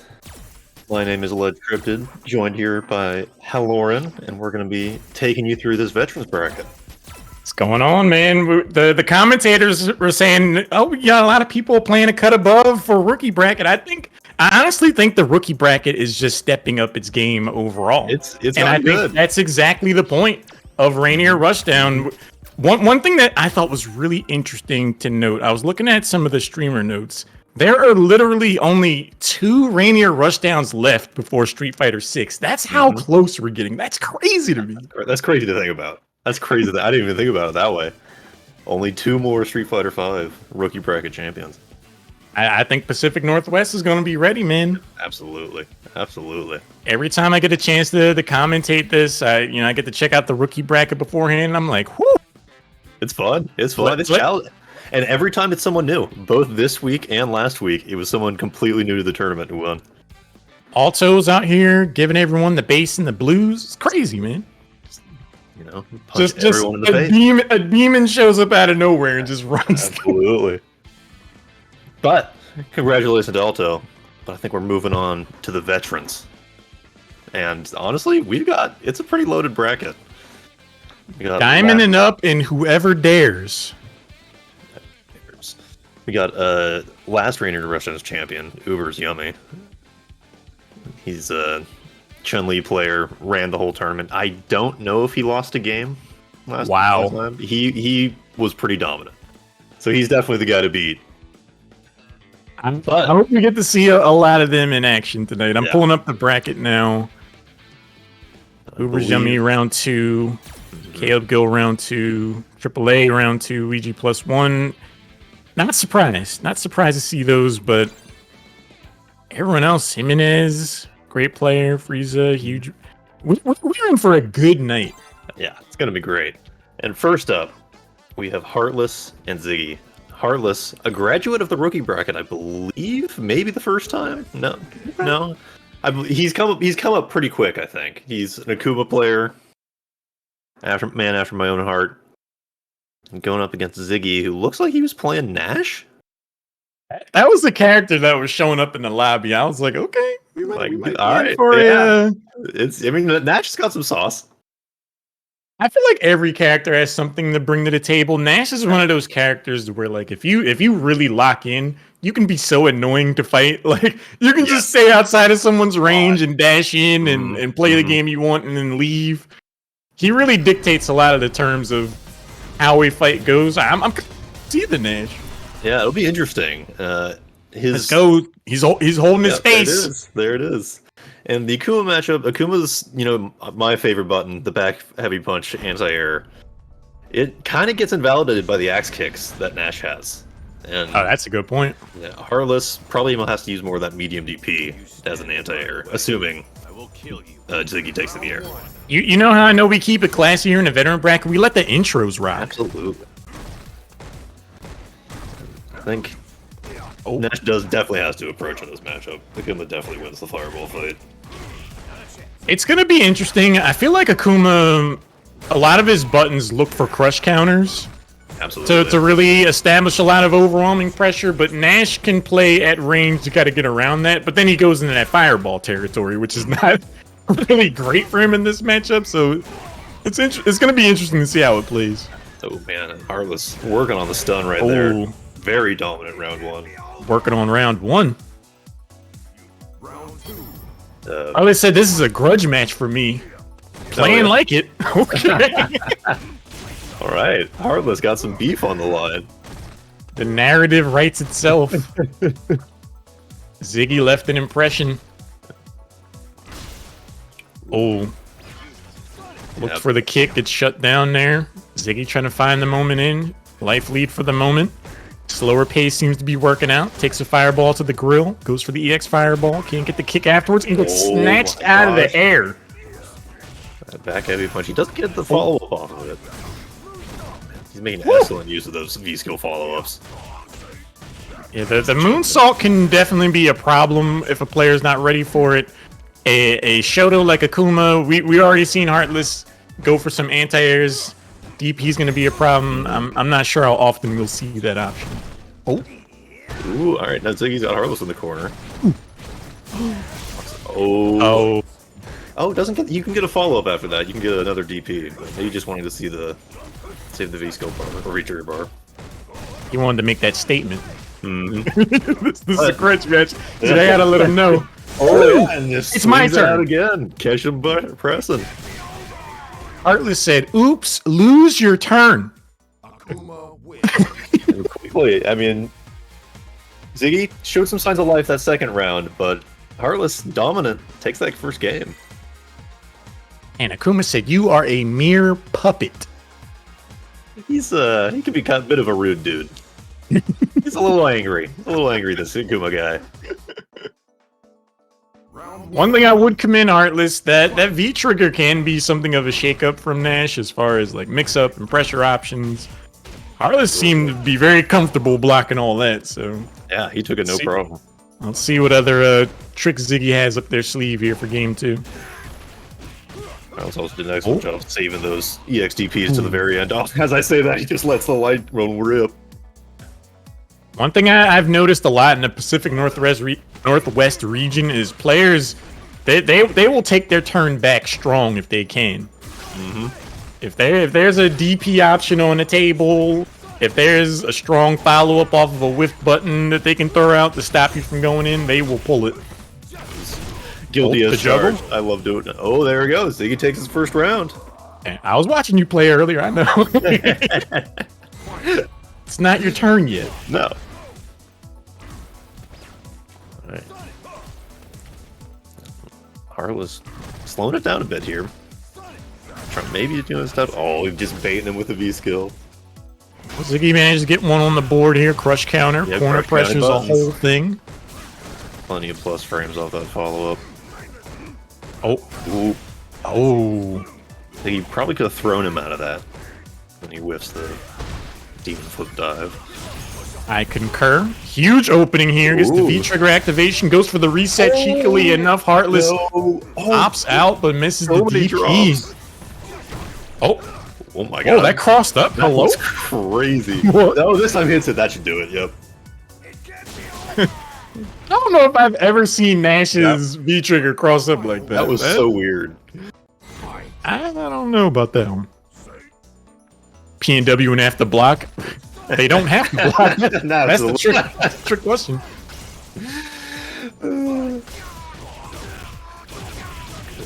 Excellent combo off the air fireball.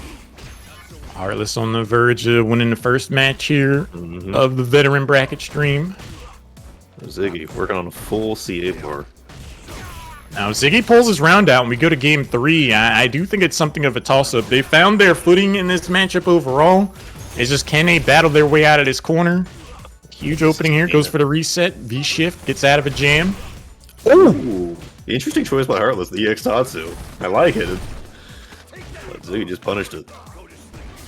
Ziggy out here playing Space Jam right now, going off the top rope with this V-trigger. Yeah. Oh. Alright, now Heartless' turn to pressure. Ooh, dangerous miss off that cross-up.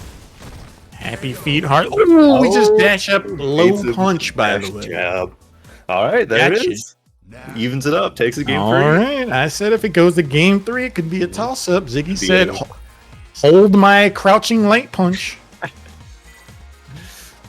And yeah, I think at this point it could go either way. Heartless definitely almost had it there, but Ziggy seems like he may have gotten Heartless's number a little bit.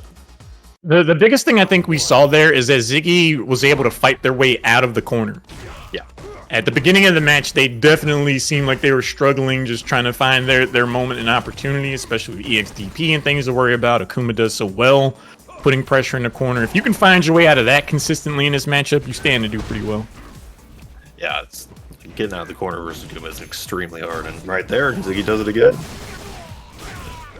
Heartless says, thanks for the opening. Yeah. There's that fireball game you were talking about not working out for Ziggy. Yeah, he gets the absorb, which can help, but ooh, good reaction. That gets the punish. The dunk. Did he throw an EX fireball there? It looked like he might have. I wonder if he could have. That's an important bar that he might want back, because he didn't really get a lot off of that. Yeah. Akuma doesn't have the biggest life bar in the game, but I'm looking at the top of the screen and I'm like, there's a bit of an advantage here. Yeah, Ziggy working on hope and a prayer. yeah, Ooh, that's a slide. road. I'm just testing him, practicing for round 2. It's gonna have to. So the fireball gets back caught. heavy plunge.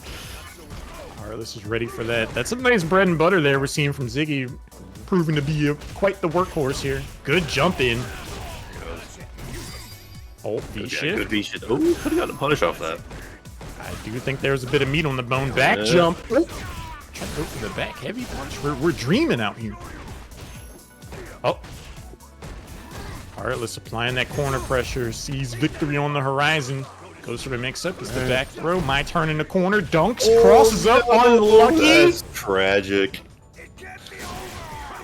Heartless isn't going to let that opportunity go to waste. Takes the game. Takes the set. And well played. Well played.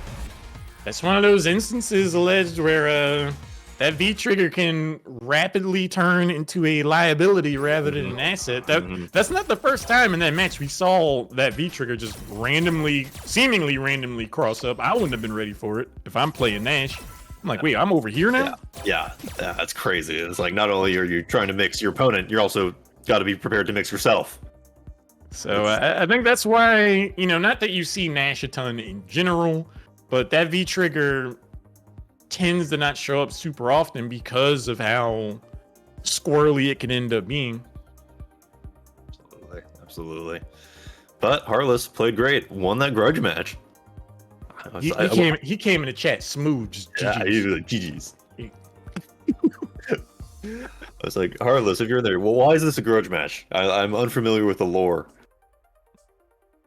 I am curious. Is it just revenge from a previous Rainier Rushdown? So that's entirely valid. I'm a fan of world building out here. Yeah. Looks like we're lining up. So for those curious about the bracket, we just saw Heartless take down Ziggy 2-1. Scythe was able to get past Drunken Snail 2-0. Frieza GG was able to take out Huge Biscuit 2-0. And Jimenez, who it looks like we're getting ready to see next, was able to take out Mr. Fatherless. That's wearing your heart on your sleeve with that name. And they'll be Jimenez will be fighting Ouija +1 coming up next. Full stream once we get Ouija in here. Ouija, probably the second favorite to win this tournament. He's won a few of these, but UberIsYummy's kind of had his number last time. I'm excited. Jimenez, a phenomenal, rock-solid player. I believe they'll be on Chun-Li. And now That's this is actually a character that demands respect. And it's also preparation, assuming he makes it all the way to Uber. Uber also a Chun-Li player. That is a gauntlet, right? It's like, Absolutely. I struggle against Chun-Li, so I don't envy that at all. Although with Ouija's Rashid nonsense, sometimes it seems a little justified. Yeah, you are kind of playing Marvel at that point. Rashid literally bounces off the walls. We'll see Ouija get someone in the corner and it's, to the floor, to the wall, to the air, up, down, left, right. Looking like a Guilty Gear character. Round 1. He can definitely be one of those your turn's not over type of Yes. characters. Yes. So you gotta guess when I'm gonna press. Mix up. VG gets in. Rolls to the corner. Then gets him in the corner. This is where he works his magic. Ooh. Good opt out there from Jimenez. Uh-oh. It's called on the jump. Back to the corner. Where people have seen success countering Ouija in this strategy is trying to interrupt him when he's jumping off the wall. Or just jumping in the air, usually with an air-to-air. So we'll see if Jimenez can whip that out, or if... Right there, he's kind of just fallen to the mix. It's either try that or just eat 4 different 50-50 options in a row. What side is he coming down on? Is it going to be an empty where he just crouches low when he lands, as we just saw in that last round? It could be tough.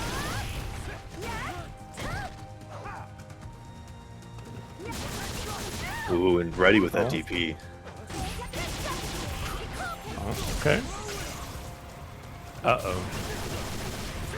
It is so easy to feel just locked up when that V-trigger comes out against Rashid. Mm-hmm. Kinda got that Ed V-trigger 1 effect.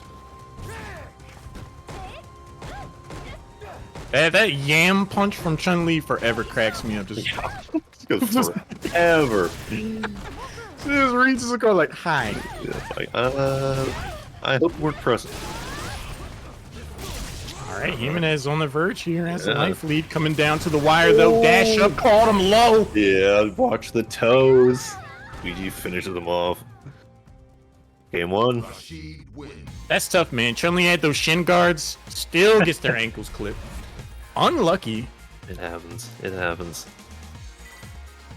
Hello, maybe that second round. Heartless said Ziggy beat my ass before. Well, that's fair. That's fair. you know it. I like a good revenge tale. Yeah, absolutely. Getting into game 2 here. It's that Pacific Northwest spirit. Like, just dust yourself off, get back up. And we'll see if Ziggy gets to run back next week or 2 weeks from now. Yeah. Oh, roll in, Ouija. Enjoying the corner pressure. Which way do we go? Ooh. Only take one stray hit. Could have been worse. Jimenez gets a cheeky cross up. Ooh, got him in the corner. Now that's working on the magic. Gets the stun off there. Potentially. No, oh my not God. quite. Oh, nice with the throw. Back throw though. Maybe not what he wanted. This could be. Yeah, Okay. still finishes him off. Getting the stun off the throw probably guaranteed that. Alleged, it looked like there was literally 0 stun racked up off of that last combo before the Yeah. It was going, you are scaled. It's going by pixels. Oh, there's the yam. Man, looking dominant this Just game, the too. block check. Ooh. Okay. I think Get we off just the gonna have to button. really start respecting the idea that EX Spinning Bird is going to get Jimenez out of a few different mix-up choices. No free pressure. Nice anti-air there from Jimenez. And there. Nice. Jimenez Oh, heating up. blocks it. Oh. Oh, big crush counter. Alright, Ouija's turn. Oh, he reversal you can't. Oh no! It's one chance at it. Stun, And that's it. All right. Sorry, friend. What a comeback from Ouija, evens it up. Jonas though definitely shows that he can do it. Baits out the anti-air. Very well played from Ouija. Oh. Ouija getting big value off of the aerial game this round. Yeah. Oh. Nice. There you go. Jimenez. As long as they have a bar available to him, they have a solid response to that corner pressure. Just a beat fairly too early on that V-trigger activate throw. Oh. No whip punish there. Gets the opening. Persistence is key out here. Forward throw. Oh. Stay on the ground. Jump across. Gets taxed for it. Spinning mixer won't wake up. Oh. This one hit on either side. One good hit. Oh no! Wait, what? Oh no! No! Oh, Jimenez almost had it with the air-to-air, and then forgot to watch the toes again. Ouija, sweating a little bit, takes it 2-0. Alleged. The moment Rashid came down off that EX spinning mixer, both players just took the dice, shook it up a little bit, just threw it off the back wall and was like... And somehow they both got whammies. They Hope it works out. Totally whiffed, and then had to scramble again. Because they could not convince me that they both had full understanding of that situation. That is the quintessential scramble Absolutely. I've ever seen it. Ouija, with the Rashid in the corner, seems to almost live in the scramble. He was born in it. Molded by it. While we're getting the next match lined up, Pacific Northwest has plenty of things going on. We got some in-person tournaments coming up. Okazemi 34, on the 22nd, so that is Saturday. That is coming right up. This coming Saturday, absolutely, up in BC. Up in Mapletown, if you're around Vancouver, take the trip. May 5th, we're gonna have Fight Kingdom. Early bird registration ends this Friday. Get involved. Battle Break 12. A Farewell to 5. That's a nice name. I like that. May 27th, Oregon, Third Strike 4 and 5. Then we got Dead on Arrival, Keep Yourself Alive, June 9th and 10th in Washington. The first Washington Street Fighter 6 offline tourney. I think I'm gonna go there. I'm gonna be there. It's a good one. It's a good one. I went to their last tournament. Dead on Arrival, very good tournament. They did do a great job. Some of the Olympia boys. See if I can get a casting block out there. Yeah, absolutely. It's like everyone's gonna be going for that Street Fighter 6. It's gonna be popular. It's gonna be great. I mean, especially that's gonna be coming. I think the week after release. We're gonna see some. It's a wild time, man. This summer's gonna be real interesting. It's gonna be some jank. I'm gonna love to see it. You know, maybe we got that presentation coming up tomorrow. Maybe getting that third beta. You think if we do get a third beta, I hope it's just completely open. Yeah, that'd be nice. I mean, you feel like they'd have to, because like they gotta test the servers, right? Yeah, I think you gotta stress test them because the stress is gonna be there on launch day. I can guarantee you that. Yes. There's so many people are interested in this game. I've got friends who are barely into fighting games, not even into fighting games, saying, "Oh man, this Street Fighter 6, that looks kind of nice." And when you start throwing out 7-digit figures for your first annual circuit, that's gonna pique a brow or two. Yes, absolutely. Everyone's chasing that bag. So I think you're gonna see a non-zero amount of participation overall. Yes, I mean, we've seen the Evo numbers. It's gonna be crazy. It's gonna be crazy. Have you landed on a main yet for Street Fighter 6? You know, I've been playing a lot with Jamie. Jamie looks sick. Yeah. The drinks and the Rekkas. He seems really interesting. I main Cody in 5, and I started picking up Alex. So I'm kind of without a home going into Street Fighter 6. Yeah, I mean, you could go for maybe the Lily, the T-Hawk a little bit. Yeah. Or maybe Marissa might feel the Alex function a little bit. The more I see her in action, the more I'm like, she just straight up grips someone up and then punches them in the back of their skull. Like, she is throwing haymakers only. Like, it looks like it hurts. It looks like it actually hurts. And then when she wins, she just like picks you up and just carries you off. Like, all right, on to the next. Add them to the pile. I appreciate that. I empathize with that. We're jumping into the next match now. It's going to be Caleb Gill and Huge Biscuit, loser side. One of these players will be spectating the rest of the tournament with us. A lot of stiff competition. They're all doing better than I would right now. Huge Biscuit, former rookie bracket commentator. Just listen to him speak to me, or speak on me. And also I should mention, good friend of mine, my training partner. Oh, nice. He's a great Mika player. He got some crazy. The tables have turned. The tables have turned. But unfortunately, I gotta say that Gil might be a touch favored in this match. Gil, you know, I've seen Gil play Street Fighter 5, and I can 100% confirm that Caleb Gil does in fact play Street Fighter 5. Like he's really freaking good. Yeah, he's made very deep runs in this tournament before. And you know, Biscuit usually the one mixing people with the Mika grabs. We'll see if he can deal with the Ibuki mix. The mix-up monster herself, Ibuki's the character choice too.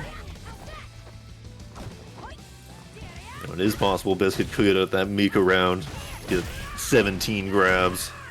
You know, Alleged, there's a phrase that comes to mind in situations like this for Huge Biscuit, and that is "Vaya con Dios." Go with the gods. But you know, Huge Biscuit is out here putting in some work right now. Caleb Gill fighting back. One hit away from stun, now it's come all the way back. Oh, there it is. Get gripped. Kick throw giant swing in the corner. Activation. There it is. There's round one. Grappler things. Off the top rope. And getting that V-trigger activation in the corner is pretty brutal. You gotta hold layers of mix. A veritable casino. Meanwhile, he'll completely reverse it. His turn in the corner. Grabbing the quite literally the blender versus the casino. And that was pretty quick. That can happen. That was a 12-second round. I chose wrong 2.5 times. Oh, dash up EX giant swing. That's Biscuit's favorite. That hurts. Good grief. That does a grip of damage. Oh, good whip on. Good response here from Caleb. Dash up. Good throw. Ooh. It's the kunai oki. Oh, with the shimmy. Oh, no. How fast that throw is. What the heck? That was crazy. I thought there weren't throw loops in this game. Oh, with the armor. Excellent choice from Biscuit. Biscuit willing to bet the game. Works out. Bold moves out here. V-trigger online. Could get a bit of an assist. Caltrop's coming out. Yeah, this is rough for Biscuit. He can't take any more straight hits. Just gets knifed out. But that was close. These shin guards are helping anyone, Alleged. No one's watching the Chun-Li, toes. Mika, these tootsies are on notice out here. The dogs are getting leashed. Alright, you're going into game 2 here. Biscuit definitely can make it happen. Can definitely make it happen. It was some very close game rounds. Right here. Oh, yeah. Oh, just a touch too far for the grab. Definitely a competitive bout. Just so much momentum to be had from both of these characters. One of the most volatile matchups I can think of, really. And Where it can just get out of hand and get away from you before you realize it. Absolutely. And I think Ibuki definitely has the advantage of actually having a reversal. True. Like, you got Biscuit does have the armor EX move, but still not throw invincible, so it doesn't quite do. See.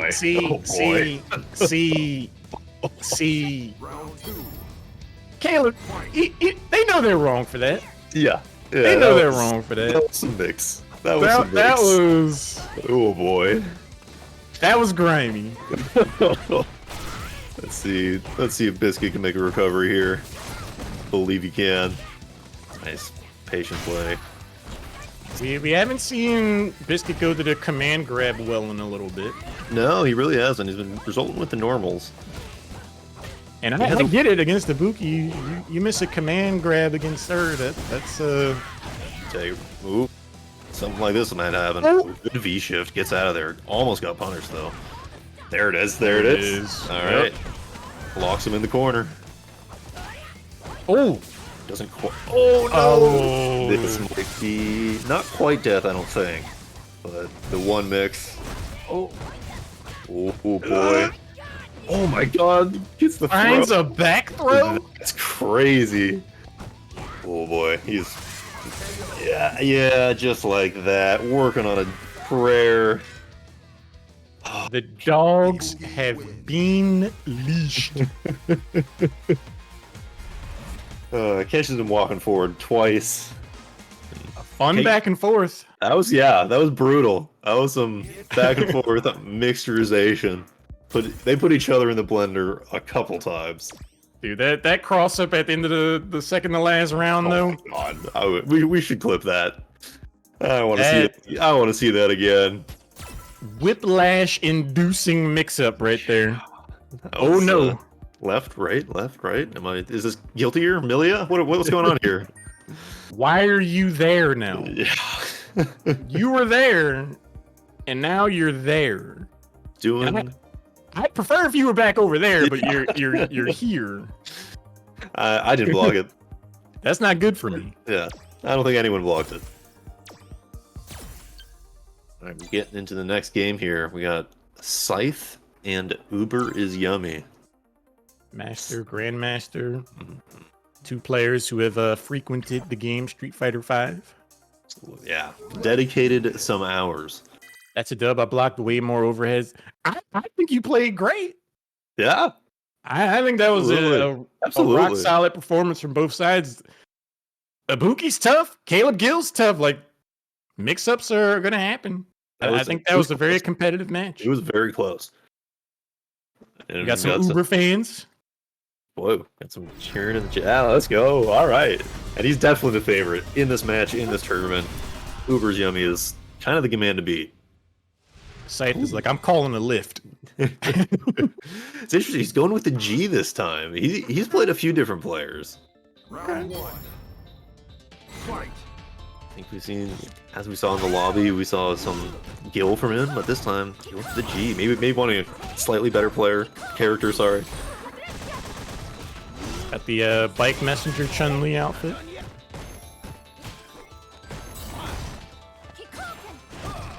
Jump over, blocking time. Defense holding up strong. Showing the kicks. Corner pressure coming up. Uber. Flying pressure. Oh, this activation is going to be big.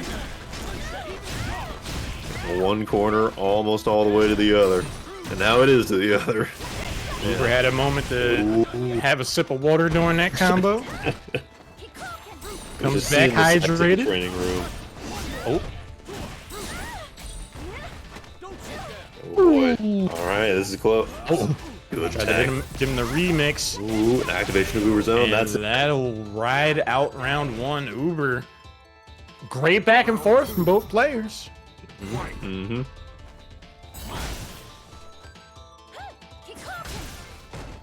I think Uber's really playing the spacing game well. I mean, Chun-Li. But, you know, G's got some range too, so you really have to know. You got to pick and choose your moments. It really is Chun-Li's domain, but she does have some buttons. Big crush counter confirm. Oh, just out of range of the throw. Gonna get stun and death after this. Oh boy, that was a dominant round from Uber. I thought Scythe would have had their V-Trigger available sooner. Like, they had like 20% health left and still was half a bar off from V-Trigger. Interesting. Yeah, I was surprised. Great opening here from Uber. Delighting the crowd. Took round one to, you know, did some back and forth, took all that data and applied it to round two. Let's see how Scythe can make any sort of comeback here in game two. Ooh. Both players showing some with punish capability here. Gonna need it in this matchup. Pinky jump. Ready for that jump. Uber said, come on now. I am awake. You're not just going We're just staring at each other. You're just going to jump. Yeah, oh, big crush counter. Might get stuck. No, not quite. Off one this next hit. Keeping the pressure up. Ooh. Oh. Overhead catches the jump. Alleged. This has been a thinking emoji of a round for Scythe. They're just in that corner like... It's like, how do I deal with this? My buttons stroking the old chin, like, hang on. I'm used to my buttons beating the other person's buttons. What's going on here? When do I get to play? That could be the Chun-Li dilemma. Maybe. Oh, just out of range. Unlucky. That interaction could be devastating for Scythe's chances here. Gets another crack at it. Huge opening. Sizable life. Oh, a little bit froggy. Gives Uber the opening and the corner pressure. V-Trigger comes out. Yeah, excellent reversal. Don't want to take that activation on the corner. Oh. Oh. Cheeky. Try to get the stall, but Uber ready for the pickup. And instant overhead. Catches him. Man. Close that round too, but not close enough. Uber takes that. Fairly easily, I think. Solid fashion. Chun-Li, that option's one of those things where you just keep it in the back pocket. You only need it the one time. And G. You just save it for. You only have a pixel or two left. It'd be a shame if I just showed up with this. Oh, real quick stomp on your head. Treat you like a Goomba. Great stuff there from Uber. It, like I said, it just felt like Scythe was not able to find a way out of the corner. It was pretty rough. And you know, I think that fireball game was working for him, but he went to it a little too late and didn't have time to adapt it in time. I just feel like a game plan needed to be had past that. Like, it was kind of working to slow Uber down a little bit, but then Uber just kind of backed off and just kind of went back to the whiff punish game, which Chun-Li super excels at.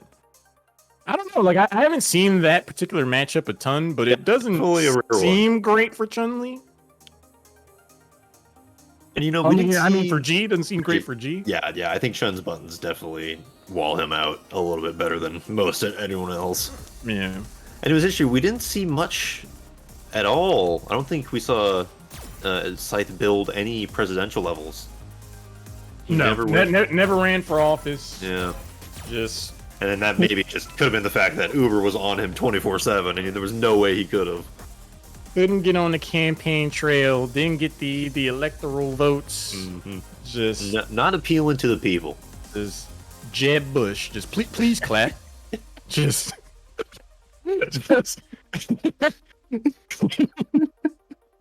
you know, just and it kind of ended similar ways. You know, great stuff here, great stuff. Vote for anyone in a hockey match. That's fair. Yeah. Let's see, who are we getting into here for our next game? We got Jimenez and Frizza. Ooh, good friend Frank. This is gonna be a good one. Yeah, Frank. The Chun-Li's they're coming out tonight. Are out in force tonight. It's a Chun-Li Veterans Bracket stream today. Can they be stopped? For the... No, we got the Cammy. I think... Cammy, Chun-Li... Chun's probably just a touch favored. But, you know, Cammy gets in, Frank gets in. You can run some stuff. I feel like both of these characters, if enabled, can just stop the other from playing the game at all. It feels like very much a matchup experience thing. It's who knows how to stop the other person's game plan better. I think it's gonna come down to how Cammy plays the game as Chun-Li wakes up. Yeah. If they can time some cross-ups really well and just keep pressure and keep Jimenez guessing there, I think Cammy can really do some damage here. Otherwise, I feel like Chun-Li can just wall practically anyone out. Yeah, that's what I'm going to be looking for, is how Chun-Li does with keeping Cammy out and how Frizza deals with getting in. Good cross-up. Cammy finally got nerfed down to 900 health. Like, thank God. As an Akuma player, I was so mad about that. Keep it even now. You felt real feelings? Absolutely. It's like, man, she's got this some crazy mix, and she got 50 more life than me. What's going on? Oh.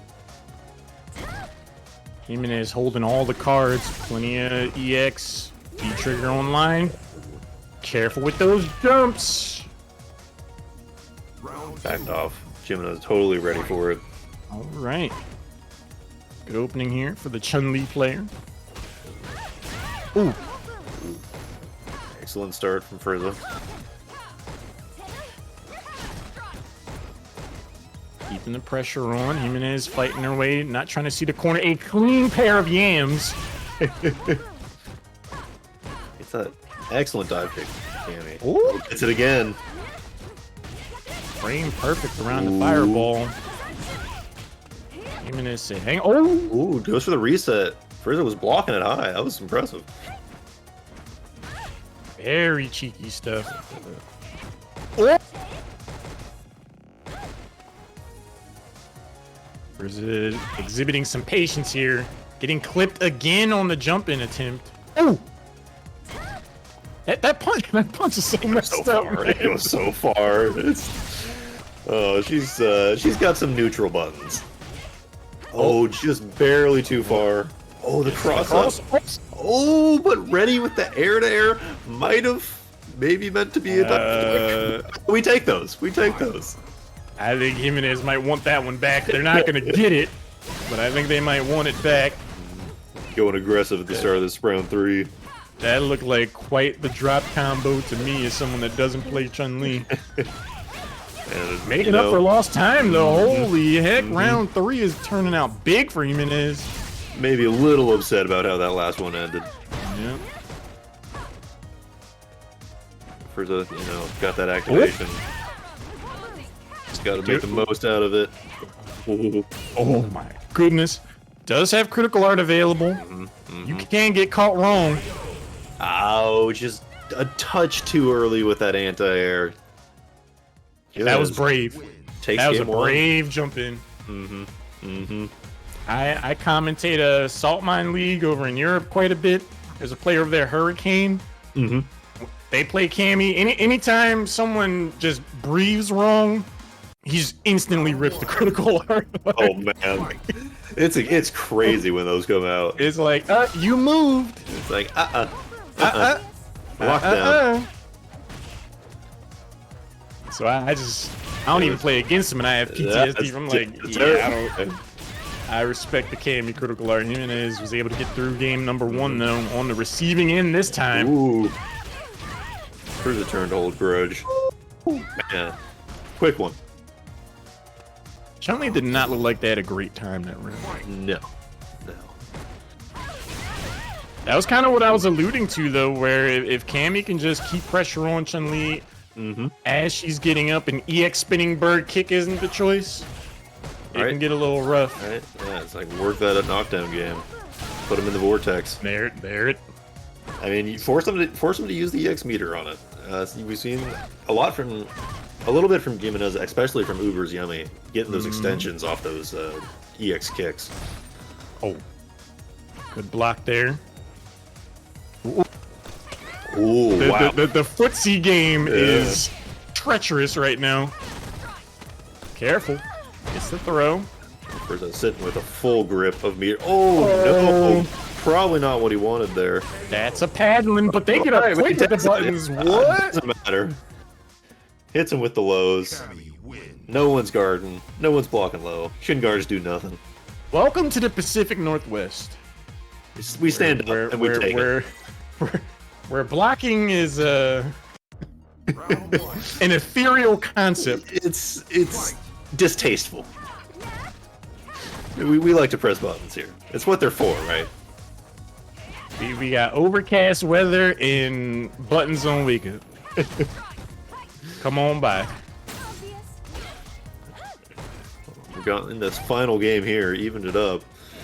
That second game went kind of quick. It was a sound response. Yes.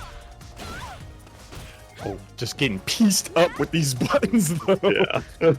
Chun-Li doing Chun-Li things. Just trying to play the game. Ooh. Oh, drop. Maybe didn't get the confirm he wanted off the dive kick. This is gonna be rough. Yeah. Not much Frank could do there. That was a go next of a jump forward. Just like, all right, yeah, all right. It's like, all right, you better block that or do something about this. Yeah, all right, round 2. We still haven't seen a whole lot of meter use in general from Frank. It's, no CA, a couple EXs every now and then. That's a really good point.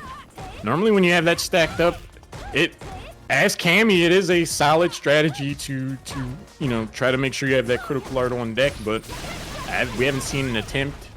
No single hit confirms, no. You get an opening here.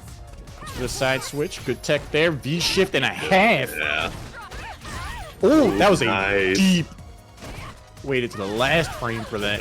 Gets an opening. Counter hit. Ooh. It's feeling it a little too much. I was just going to say when Frieza got that last opening, the critical art was on the table. Didn't use it. I was surprised he didn't use it, and was maybe trying to make up for it there a little bit. I was like, yeah, you're not gonna take the round outright with it, but if you drop this round, It's go time. that's the match. That's it. Yeah. But very close, very well played from both Frieza and Jimenez. Beautiful play all the way around. Yeah. These Chun-Li's. It's Chun-Li's, they're running it. Jimenez moving on. Gonna face Scythe in the next round. But I believe we're going up to winners semis. Oh, Gonna get Ouija back on. okay. Playing against our other rookie bracket commentator, AAA. Deep runs in the bracket. Love to see it from the commentators. The winner of this would go on to face UberIsYummy in winners finals. Let's see. Their account name is My Brain Is Off.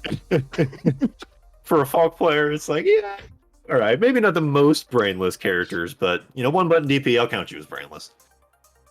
You know, if you play her the right way, she can be a very like to find what little sauce that character has takes a lot of effort in my opinion. That's true. But, Yeah. but you can just eat glue and play Falk. Like, Just sit back, You throw high, really wanted to. missiles, do some Sagat stuff. But So again, while we're getting this player. next match lined up, again, we got plenty of in-person tournaments coming up here for the Pacific Northwest. Okazumi 34, April 22nd, this coming weekend. Fight Kingdom on May 5th in Washington. Battle Break 12, back end of May in Oregon. Third Strike 4 and 5. Dead on Arrival, Keep Yourself Alive, June 9th and 10th. Also in Washington. And that's going to be the very first Washington Street Fighter 6 offline tournament. So if you're anxious and looking forward to getting in on some in-person competitive Street Fighter 6, might be a good time to sign up. That's the spot. That's the spot. And also, if you're interested in Fight Kingdom coming up first weekend of May, early or regular registration ends this Friday. So get in on that unless you want to spend a touch extra money, which, you know, hey, I'm sure the TOs will appreciate it. Very true. Very true. Jumping into this next game now. Do you believe we will see the Falk in play? I believe so. I think they've played before in this bracket, and I believe AAA's played Falk into the Rashid. Seems like can do a little bit for defensive options. She's definitely got that. She's got that giant jump medium punch, I believe it is, as an air to air. Definitely Very helps with Rashid off the wall, and yep, there it is. The old putting on a Ritz with the dance cane routine. Absolutely swinging it all around. Got some vaudeville music going on. Well, Now I was curious to see how that anti-fireball move worked against Rashid. Doesn't seem like it does that great. no, Rashid definitely just rolled right on through that. Ooh, excellent DP there. Because that move can invalidate a lot of characters. Seems like Rashid will be. Hello? Okay, AAA gets a stun real quick. It was like a weird stun on wake up. Yeah, and also I don't think Tree was expecting it. He didn't get much of a punish off of it. What to do? It looked like they got stunned out of the air. It was super weird. Yeah, very strange. Luigi, uh-oh, now he's got AAA in the corner. Ooh, good walk forward. But Yeah. didn't quite get anything off of it. Oh my god. Oh, just spending Calm some bar. down. Oh my god. He touched Luigi the said, ground you once. can go for this delayed wake up if you want. I'll still be up here bouncing around. Luigi maybe woke up a little bit. Throwing the mix out a little bit more. Ooh. Now that button's looking like it's a bit of a problem here for old Rashid. Yeah. Ooh, get the EX. Hard to get that guarding projectile out of the way. All 12 gauges on the shotgun there working out. Double barrel, one after the other. Take her off the cross up, like it. Oh yeah, careful, careful. Excellent confirm there. Alright. AAA keeping it competitive. Looking dangerous. Good response. Both of these players showing up.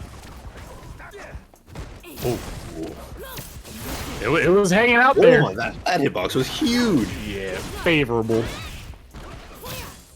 Good expenditure there.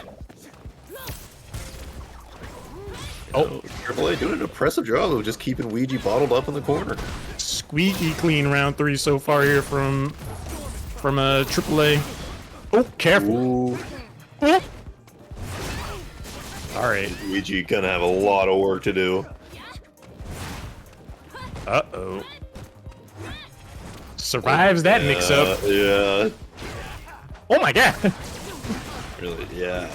Excellent V reversal there. AAA can just basically start smashing some jabs. Yeah. Ouija had a hope in the prayer, and that went unanswered pretty quickly. We've said careful there. My brain is off. I will mash this fierce until I see KO. And I'm fine with it. I've got the life lead. Absolutely. You could take a couple one of those. I prefer Elmer's. What I eat. No, they're playing super well. They're playing super well. AAA sponsored glue. I mean. Yeah, no, it's very, very impressively. I mean, taking the first game off Ouija is very impressive. Great stuff from both players so far. Jumping into game number 2. Both players going for the jump-in option. Huge opening here for Ouija. Have they already made the adaptations necessary? Survey says stun. Yeah. Oh, almost too late with that punish. And Rashid sound like Mario. They're like, yeah. Yeah. He's having a good time. All right, well, good luck here. This looks a little bit familiar, but on the other side. Rashid's walk back animation is so disrespectful in this instance. Where he's just like, yeah, you gotta come to me now. Yeah. Like, come on, I'm over here. Like, come on, Ms. Owner. You gotta come in. Oh, Ooh, that is a hitbox. It is pretty big. Working on it. Almost on stun, but rips out that EXDP to get out. Oh. We just said consult your meteorologist. Storms. Oh my god. Ooh. That was a sliced angle on that. Yeah, insane. I think maybe AAA's walk forward allowed him to accidentally block that, because I have no way he blocked that on purpose. He was like, let's play. Coming down to the wire here. Yeah, pretty even life. Falk doing a good job of walling him out. We're still in best of 3 territory, so. Luigi needs this round to even it up.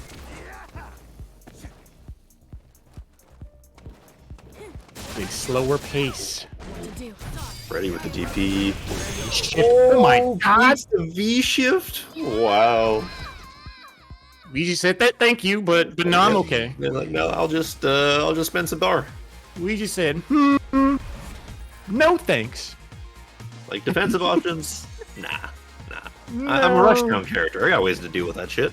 Like, I appreciate that. I appreciate that you tried. Yeah. It was good effort. Good effort. Both teams played hard. Let the both teams play. Let the record show there was an attempt. Yep. It evens Check it the out. VOD Yeah. on Rainier Rushdown's YouTube channel. And we'll see if AAA can make the adjustment to the adjustment. Yeah, if you try to kick those whirlwinds full screen, you will get Elmer footed. Good throw. Oh. Nope. Whips it out. Doing a good job of keeping the EXDPs a little rare. That elbow drop animation's messed up from Rashid. What the heck? Yeah. Looked like it hurt. Oh, standing up at the right time. Yeah. Really. Oh, the long range. No one's. See, shin guards aren't working for anybody. We just say, go gadget leg. And just Extendo toes. It takes that round 1, and that, it started off pretty dominant from Ouija. AAA made a pretty good comeback, so I think this could get competitive. Not that it isn't already. Weeb is under the gun right now. Again, this is first to 2 territory. If Luigi takes this round, it is GG's. Oh, there. Excellent jump anti-air. Good punish. Sizable life lead here. Round 3 potentially on the horizon. Unless Ouija gets the opening they're looking for. Oh. Ooh. Catch him, press him. This is one of those nightmare scenarios where Falk just has a big enough life lead where they're very incentivized to throw out these range options. And oh, there it is. Like, I'm tired of you pressing all these buttons. I'm just gonna hold this DP. Like, I just hold down and then like I hit these buttons. It's privilege, let's say. And this really neat thing happens where the next round starts. And we're getting into the final round. And getting right into it with the zoning. Ooh, huge crush counter. Oh, he's got Ouija down to half life. That crush counter could define this match. That slowed all the momentum down, gave a huge life lead. Ouija's in the corner. He needs something and he needs it now in order if he's gonna make this comeback. A big opening. Plenty of help to take the throw. Gets caught. There it is. Alright. We haven't seen the corner pressure in a while. Because he's a little scared of it. Oh, because of that reason. No way. Oh, No way. He bet it all. He bet it all. And came up short. AAA. Great win there. A fantastic win there. I haven't seen someone bet on black that hard since Passenger 57. Definitely came up red there. That was a desperation shooting for the right stars. There. I've been getting zoned for 3 games. This is so many rounds of this. I just want this to be over one way or the other. Gumption and moxie required for that. Absolutely. I appreciate it. Yeah, I respect it. I respect it. I think I would have got hit by it because it's just like he's not gonna goof it. Like crazy talk. AAA totally ready for it. And but it will be AAA advancing over Ouija, one of the favorites when you look at the bracket and the history and lore of this region. That's an upset. That's an upset. It registers on the upset scale. But for now, sure. Ouija, having just made that upset, now has to do it again. We're getting right into winners finals. He's going up against Uber. That's the beautiful part of brackets where everyone's just a demon. It's like, hey, congratulations! Here's an even bigger challenge. You did well. Now do it again, but more. Victory can often feel short-lived in these scenarios. UberIsYummy playing lights out Chun-Li tonight. We saw them in action earlier on. Absolutely. But I mean, UWeeb, they're no slouch either. Then they just showed it. It'll be interesting. Falk buttons might be better than Chun-Li buttons in some scenarios. I could see that stick coming out and giving Chun-Li some real problems. Mm-hmm. She might have to go back to Interpol on that one and be like, hey. Hey, give me one of those. Give me one of those. Hey, I need the Interpol issued stick too. Yeah, give me those batons. Right? What are we doing out here? Give me that shit Lucia has. Well, Round 1. Getting into it right here. We'll see. Even though Falk might have the key, and I think Uber's definitely the favorite in this round. Let's see if he Winners drops. final. First to 3, best of 5. Trip to winner's side, grand finals on the line. That bodes very well for whoever wins based on what we saw in the rookie bracket. Mm-hmm. Oh my god. AAA is saying, I don't care about history. Alright. Huge V-shift. Playing so well. This is one of those few characters where that yam don't come out super free. Right? Right. It's like he's got the disjoints to contest it. Gets the combo, gets the corner, gets the throw. Fighting their way out. Checking with the lights. Ooh. Ooh, no punish. Ah, there goes all that gray life. I don't know if they're going to get another one of those, so they might be careful, but Uber that is not safe. Very uncharacteristically late on the confirm. And punished for it. Unluckerbox. Oh boy, excellent walk under there from Uber. Had time to put the parasol away. Walk all the way in. Oh. Wow. Big value off the projectile game for Uber. Yeah, Uber's definitely like, oh, I guess normals don't quite work. I'll throw some fireballs. Uber's a fan of his DP animation this round. We're seeing that. Uber not quite been able to punish it.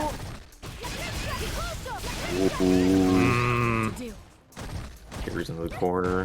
One last guess. Oh, not quite. I thought that would clip. Recovered in time. Oh, and the spinning bird kick evens up the rounds. Jump into the whirlpool. Round 3.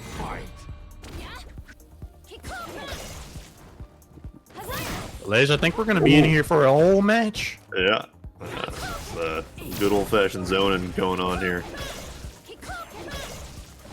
Street Fighter 4 Fireball Wars. I often forget Falk even has that. I know. I was like, what are they doing? Is that a taunt? Yeah, almost. Surprised it doesn't even like reflect. Right? Oh. Ooh. They both got the Goomba Stomp. Yeah. Uber's like, wait, I've seen that. Yeah. Oh, Big familiar. time crush counter. Ooh. And then stalled by the back throw. EX Fireball catches the back jump. Uh-oh. Looking pretty brutal here for AAA. Yeah.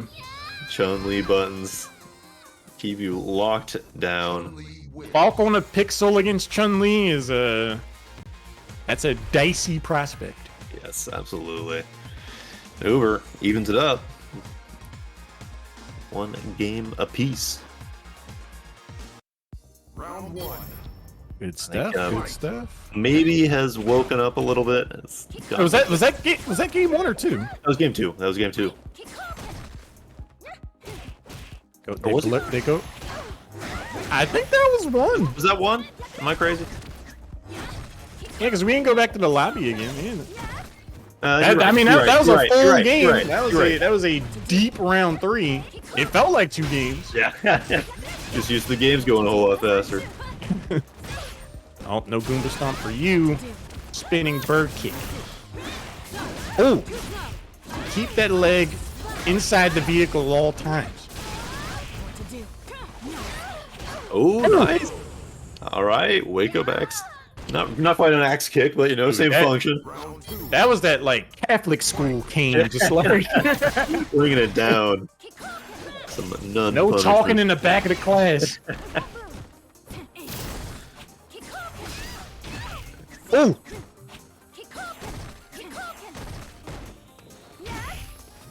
Ready with the anti-air that time. Ooh, all right. Uber said, I got a response of my own. Oh, baton twirl doesn't pay off this time. Gets caught low on the wake up too. Stun on the board. Forward throw. Oh no! Boy. Just looking kind of similar to game 1. An attempted dash check. I don't know, like Yeah. the one moment they tried the check low, just right to the face. Oh, gets under that gigantic A-box. Oh, it's on Crouchers. Oh. Feet shift. These God. jump ins are getting eaten alive right now. Stay in the corner. Oh, man. Uber's controlling the sky so far in round 3. Oh no! Man, it took all AAA could do to get out of the corner, and Uber was ready with that super. It kicked. It kicked and it killed. Uber looking a little dominant in these rounds that he's winning. Kind of loses 1 round, lets them cut them a little bit, and then lays the smackdown down the next 2. Free jaw alignment, courtesy of the Chun-Li critical art. Looking pretty confident going into this potentially final game of this set. I feel like Uber's doing a really good job of navigating these long to mid-range approaches. And once they do get in, they're in. It doesn't seem like Uber's really able to break away and get back to the tempo they seem to be most comfortable in this matchup. And Uber's like, well, hey, you guessed wrong. So that's about a third of your health bar. Sorry. It's like, you throw some normals, and it's like, I'll just keep you just at that awkward corner spacing where you can't use that cane like you want it. I got just a little bit better. Just go fish. A little bit of a pause here before we jump into game number 3, potentially the last of this winner's finals contest. Could be. Uber's computer decided couldn't take this dominance anymore. It had to take a break. Whoa, careful. Decided Street Fighter was like, whoa, this is too much. That's too much. You got to try this again. This does afford Uber a moment to kind of, collect themselves, kind of reset. Yeah, Turn on the brain, We'll see. Yeah. Maybe what he needs in this matchup, all those random DPs that were, I won't say random. Random's a harsh word. The DPs that he was throwing out against Rashid, not quite working as well in this slower Chun-Li matchup. That's a good point. No matter how it plays, I feel Uber needs to feel more comfortable up close. A tall order in this matchup, but clearly the, I want to zone and keep you at the mid range and then kind of like fish for a crushing counter when you press a button. That's not happening against Uber. So if Uber's going to be in your face, you got to be ready to respond to that. So how that happens, guess is as good as mine. Yeah, because it's a lot easier said than done. Goes via con Dios, but that is the assignment. Uber definitely has gotten a whole lot out of those close-in crouching jabs. Okay, the long-range game is panning out here. Yeah, it seems almost every game has started out in AAA's favor with those long-range buttons. Okay. This is where Falk likes to be. Ginormous life lead. Check your noggin. Pretty quickly done there. That was one of those rounds where it's like, I don't even know if Uber, if AAA learned a lot. Yeah. It just felt like everything they were throwing out was just landing, so it's not like, all right, now here's my strategy. The strategy is basically like, well, I hope it works. Yeah. I hope they run into my buttons again. I sure liked when that happened. That was neat. Yeah, that turned out well for me. Huge opening here for Uber, though. Oh, the V-shift timing just a bit off. Pays for that dearly. Anti-air. Oh, and there's the DP option. For it. Yeah, Uber got hit by less moves this round, and turned out well for him. We was like, can we go back to how round 1 went? That was a lot more fun for me. Oh, checks the dash. That's Plenty very of EX bar. When AAA's been stuck in the corner, it's definitely turned out a lot, not quite as well for him. Ooh, gets the block though. Oh, I wonder if there was more on the table there. Yeah, definitely could have gotten more off that. Oh. It's the golf swing. Bop. Ooh, opens him up. This might be no critical. Ooh. Oh. Okay. Wow.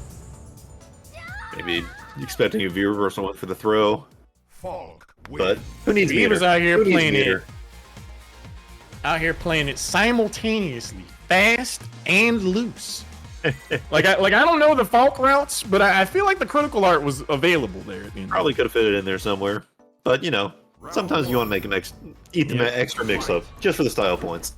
I get it. Like you're in the moment, nerves, X, Y, and Z, plenty of factors. Won the round anyway. Won the game anyway. Got on the board. That's what counts. Perhaps the blueprint cross up block there. Oh boy, that's a Quick stun. answer from Uber. It just feels like one player just hard wins round 1. Yeah, and then it's like round 2. Then we get a little bit of a match. Like they practically flip a coin for round 1. And then they start playing for the rest of the game. It's very interesting. Although You Uber jump in. acting like he's fed up a little bit. Bop. Ooh. An opportunity affords itself. Crush counter, jump in, empty jump, fancy stuff, V trigger. Eats the throw. Stun on the board. Bop. Yeah, V reversals twice, gets rid of it all. B reversal-ing. Intelligent play from UberIsYummy. Remembering what buttons do. I think we might have got away at one there. I think bigger punish was available. Oh. Checking the button press. Oh! Keep your baton. Save their life. Oh, and the confirm UberIsYummy takes it at the very end there. Finishes off the set. Dun, dun, dun, dun. The moment AAA vaulted off that stick, I was like, oh. Yeah. So it was at that point I knew. So he fucked up. I was going to losers. Although AAA, first person to take even a game off Uber. That's a great point. I mean, that was really well played all around. Yeah. I mean, especially after that little break that AAA had, he was looking like that could go either way. Chat's out here like too many C's on the thighs, just too thick. That is, the Chun-Li classic. Yeah. Once you go past like 1.75 C's of thickness, it's tough. Too many. Yeah. All right, we'll be bouncing down to the losers bracket here. Loser semis. Scythe. So to craft and frame the bracket, UberIsYummy now chilling winner side grand finals. UWeebTripleA waiting in losers finals for the victor of the match coming up now, which will be Scythe versus Caleb Gill. Scythe was able to take out Jimenez 2-0 to get here. Caleb Gill took 3 games to take out Ouija Plus. Both players have plenty of momentum. The mix-up master, Caleb Gill's Ibuki's been terrifying. Gill on a hell of a losers run. He put into losers his very first match. Came all the way back. Was put into losers by Scythe actually. 2-1 in Winterside. So we might see the revengeing. Is that what you're saying? This could be the run back. The run back revengeing. The Rainier Rushdown Classic. It's been a few revenge tours so far this night.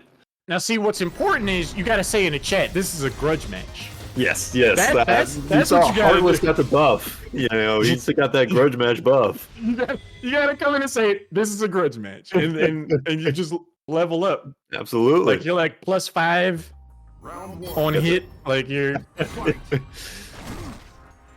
Scythe this time. Going for the Gill, not the G. Goes for the Dao Sassoon, puts the fedora away. Run back. Speaking of matchups you don't see, whoever sees Ibuki Gill matchups. Alleged, what do you mean? You don't have deep analysis on the Ibuki Gill matchup? Yeah, all the nuances. All the frame data and interactions, yeah. Of this staple?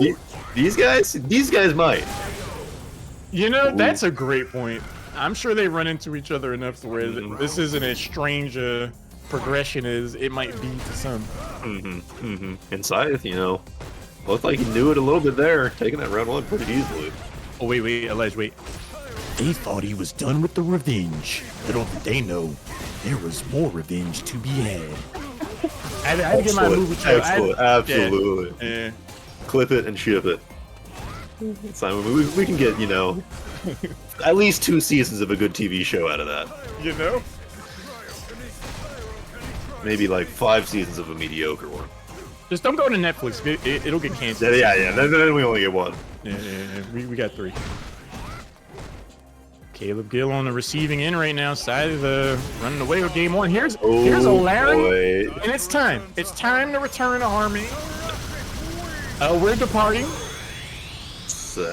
Please fasten all your seatbelts. Put away the tables and trays. It's a one-way trip, and there's no coming back from that. It's a pretty quick game 1 there from Scythe. I'll be your pilot. Harmony is about 56 degrees, partly cloudy. And there's a chance of either ice or fireballs. Now you one or the other. Sometimes both. Well played, sir. Well played. Scythe whipping out. Mostly sticking with the red fireballs this time. Oh. Yeah, working his way in.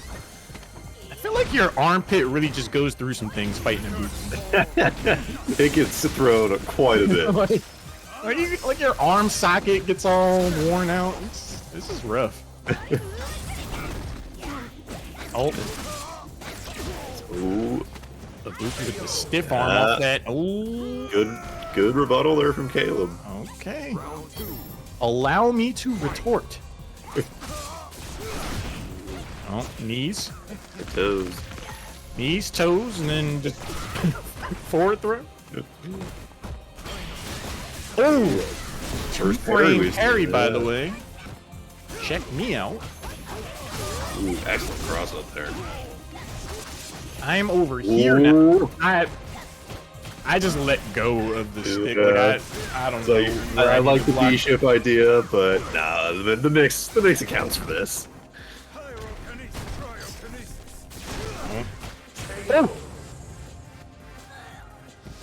You know, I'm not gonna say that was a spaghetti or a scramble. I think Scythe just does that to people. Yeah, yeah, I think so. He was definitely ready. The two quick ones. Yeah, that was an instant jab. Like, hi. Oh, it's the parry again. Keep your jumpings. Scythe is really pulling away here, it feels like. Caleb had that good round one, but Wait, is this first to 2? no, this should be first 3. Okay. I had palpitations. And I was like, oh man, could be over. I was like, wait a second. Damn. Caleb trying to, gets the jump in now. Scythe, I think he's looking for that CA there. Ooh, good interruption there. Found the gap. Works. Oh, That has that's to be it. a That's tight it. well. Yeah. Buckle up. Spending all that saved up bar. You know, arguably, my opinion, might be the best super in the game. It's pretty good. Just visually. It's pretty good. Gil wins. I'm seeing a solid mid response here from production. Yeah, he's like, yeah. Like, well, it's okay. He can be wrong. Oh. Round 1. I just want to see what the pre-flight video looks like on Gil Air. It's definitely some smarmy, Right, like, like, he puts, like, the- indoctrination shit. You know, like the test inflatable thing, and like this is how you pull the strand. Like I want to see that. It's got Colleen cameo in. Well played. Well played. I got the lore references. I like it. Oh, Whip catches him in the coming back of the face. It comes back for the remix. Oh, whiff punish. Time to cook. Time to chill. Oh my god, it's flying all over the place. It's like, Rashid, is that you? Yeah, wait a minute. Forward throw, evening it up, and a bit more, and that Ooh, picks actually it up. takes it outright. That's got a non-zero amount of damage. Once again, taking the round 1, but let's see if you can convert it into a game win. Oh.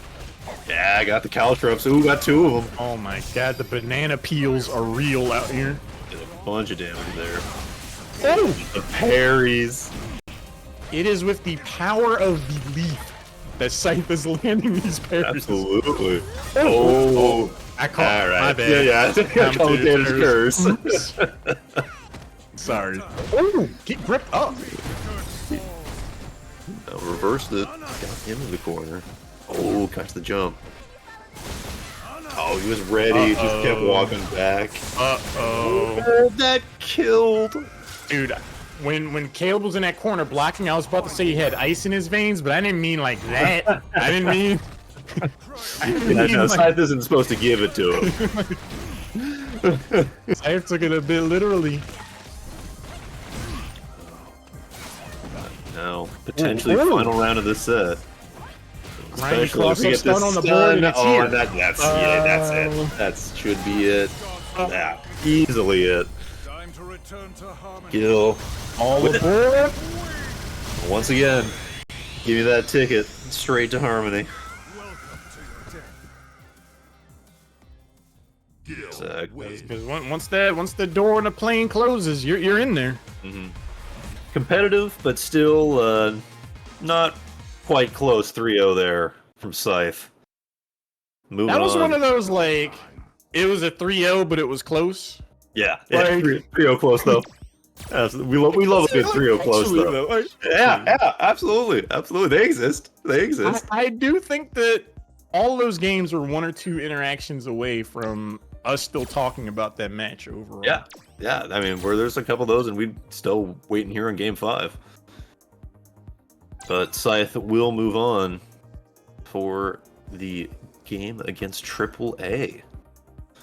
AAA, they're both wanting that run back against Uber. Alleged, would you say that Scythe is looking sharp? I certainly hope so, based on that last game.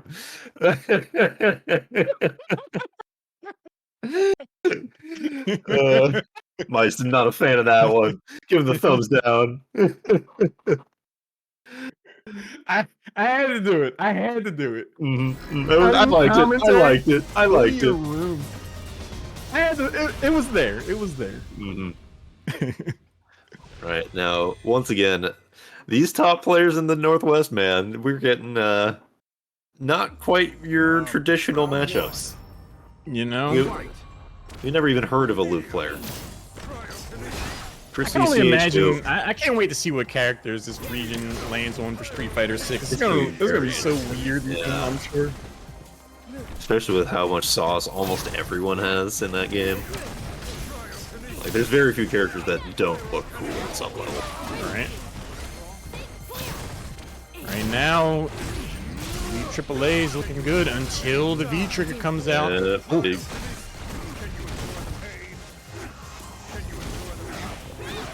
Yeah. So I Jump don't in. know. Zoning might not be the best plan against Falk. Goes to the back nine with the V trigger. Takes the throw. Blade get up. Ooh, wow. Wins the air to air with the white.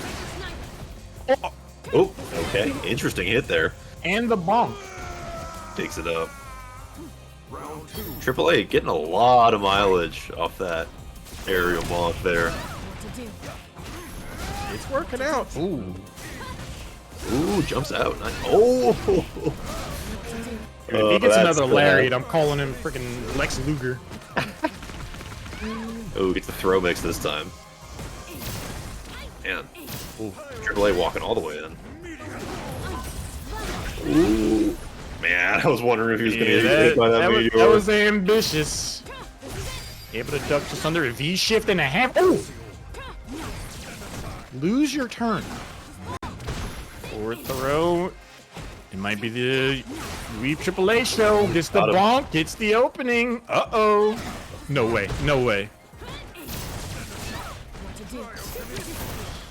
Is this one getting away from Scythe? Jumps in with the knees. Oh, no! Prepared for DP out. Oh, bets it all on that DP. And doesn't win this one. The PNW shuffle. When in doubt, throw the 50-50. You're either blocking or you're not. Scythe evens up rounds in this game one.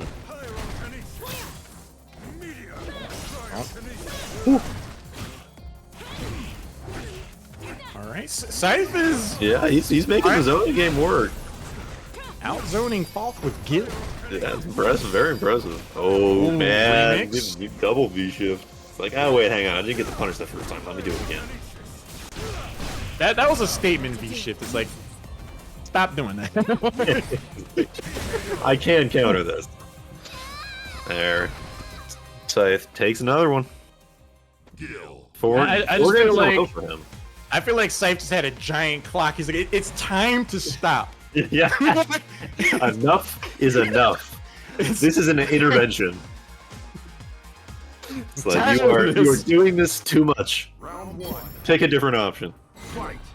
having too good a time tonight. These games are crazy, man. We've got some excellent interaction. That's the great thing about these like matchups against two very uncommon characters. There's just so much shit I haven't seen before. Right? AAA has definitely shown their ability to adjust. This will be a first to 3, so they do have time to put feelers out, figure out a plan B of sorts. Because right now, this range game, we do have a life lead for AAA, but the range game has really been paying off for Scythe overall. Ooh. It's been very interesting. He's done a great job of just completely outzoning Falk. Oh.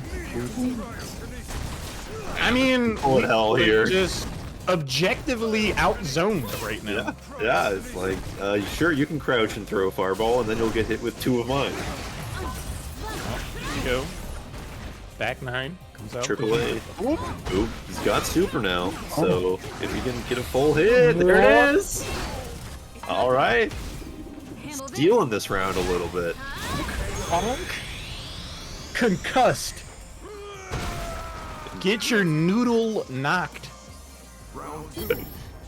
Definitely giving a good bonk on the head. Like, nah, don't get too cocky, I'm still in this. I like the feistiness from AAA there. I think earlier tonight we've seen them kind of be reserved on the CA trigger That's pool. true. That's true. I think that's the first super we've seen from them. Yep. AAA's like, all right, I'm letting it go. Just whiffing buttons at each other. That's what we call footsies. Late wake up, not working out for Scythe this time. AAA once on the board, Scythe says, hang on. Oh. Now Scythe, V-trigger available, critical art of their own. Could see some big time plays here. Forward throw comes through. One solid hit is all they need, but... Uh-oh. Right. Oh, no! Why didn't bet at all, AAA? Oh, man, that was... He didn't have to do that, but... You know, sometimes you gotta make them respected, I guess. ENW two-step, like you said, the 50-50. They're either blocking or they're not. And, Scythe, he's been blocking a lot. Ooh. Oh, AAA just wanted to get it out of the corner, and Scythe backed right into it for him. Oh my god, man, I thought he was gonna I choke. thought they were getting an elbow dropped onto the snowball. That would have been so sick. V-shift and out. Ooh, okay. Ready with the DP. Worked that time. Does AAA play Kin? I would not be surprised. Asking for no reason. It does reflect? What the hell? Hello? What? Today I I'm learned so a confused. deep Goomba Stomp. Is that a stun? It is? Alright, Hello? that should be the game. Don't drop it. Don't drop it. No! Oh my god. Okay. Oh my god. That was criminal scaling, though. Yeah. Can I just say? It was like, the game was like, alright, you better have some optimization here. AAA, you can't lie to me. Your brain is on to hit that combo. I'm sorry. Yeah, username kind of invalidated you're here. not fooling me. Username does not check out.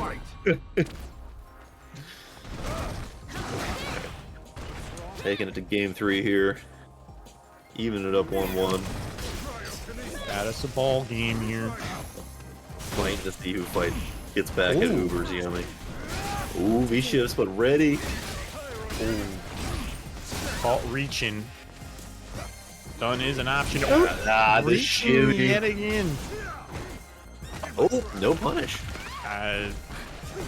But it doesn't really matter. That's pretty unwinnable here. Jesus, folks You still on know, fire. we have seen AAA drain a health bar when they were down quite a bit, and it's very well. Ooh. Spoiler That alert. time it interrupted. Interesting. Unlucky, man. You just take a meteor to the face. And I thought Looks you'd be safe for the unpleasant. activation. It's an unlucky day getting hit by meteors. Would opt out if I had the choice. AllegedCryptid off to a solid start here for round 2. Scythe tries to get in, gets forced out. Ah! Big damage off I'm this. in the jungle, or juggle.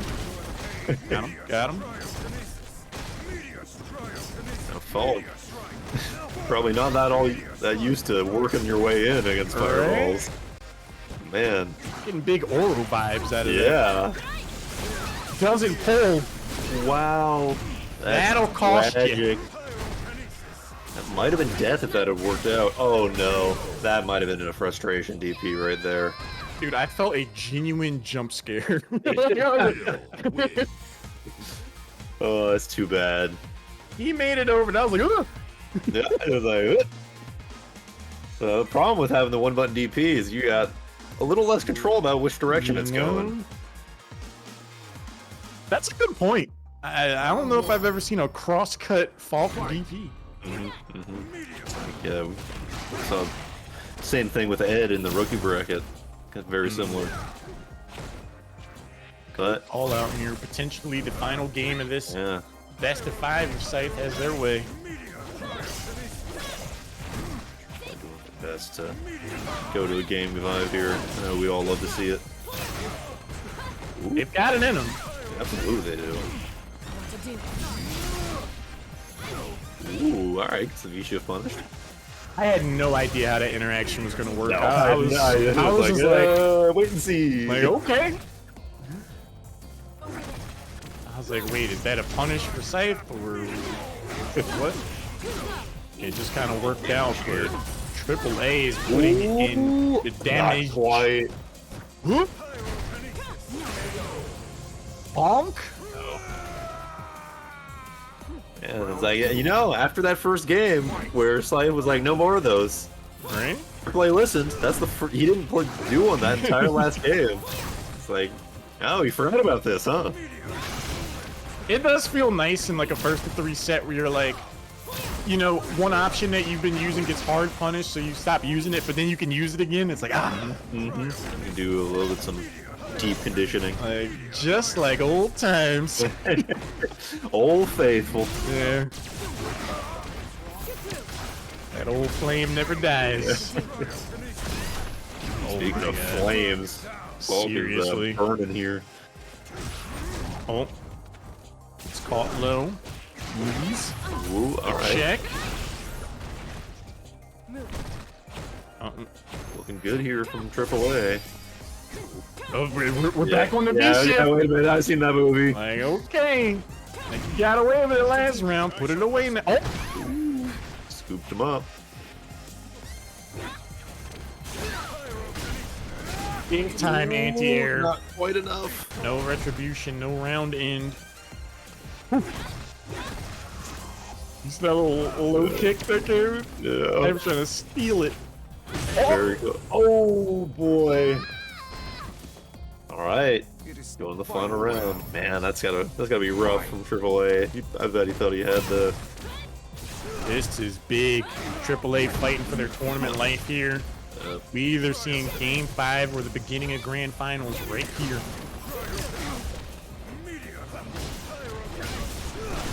Oh, not able to get the baton twirl out in time. Eats a boatload of damage for it. Oh, no. Oh, man. Got hit with every projectile and the knee drop. Ooh, and gets thrown in the corner. This is looking pretty On the rough. board, watch your dome. Ooh, might live here? Yeah. Oh, he, not. he doesn't. Scythe knows Will it how to kill? work that damage.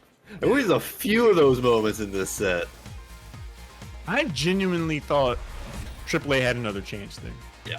Yeah, I thought it was like, all right, he's gonna be Like, a sliver, but he'll have Right. a chance. But no, Scythe, you know, looking like he's in the hands of the Grim Reaper there. either way, chance. an incredible run from Yeah, UWeebTripleA. absolutely. That was very deep from him. Getting wins over Ouija, doing out at third. Very That's well a done. from feather in the former old cap commentator. right there. Absolutely. But Scythe gets the run back against Uber. Hello, you know. Run back to the revengeing again. Again? The sequel? The sequel to the sequel? Run Back 3 Revenge Harder with a Vengeance. Featuring Dante. All right. So we'll see. Scythe went G in Winter's Fight, I'm pretty sure.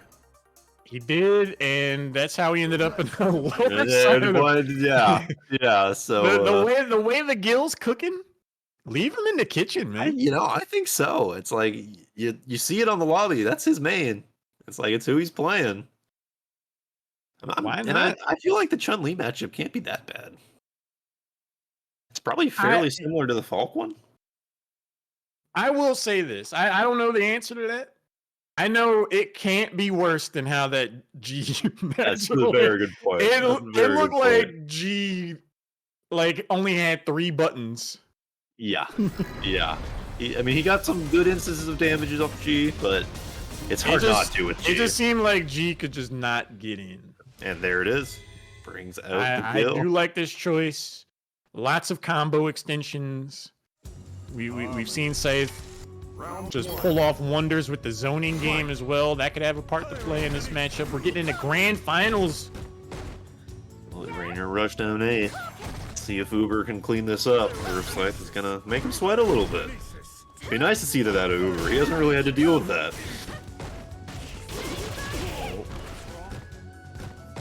Shows him the bird kick.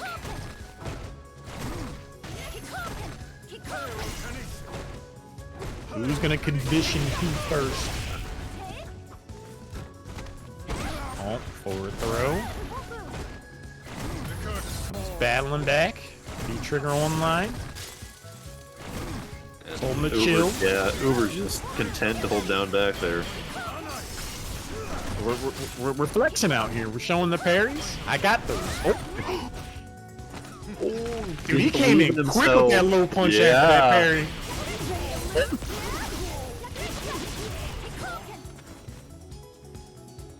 If Scythe wins around decisively off of one of these parries, that is going to be spooky for the rest of the match. Mm-hmm. Looking like some third strike. Take this Larry. Yeah, and takes the first round. Very impressive from Scythe. Feels like, you know how many bicep curls I do out here?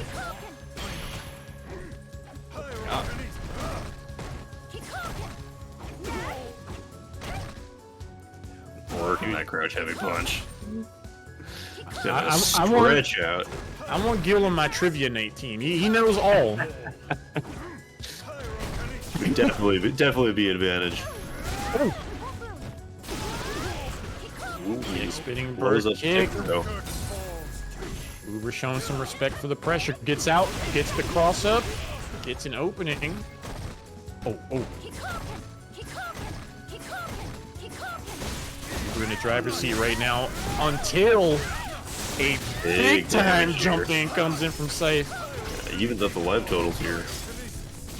Got We're still chilling. Frozen. Oh, that might have been stunned. Oh boy.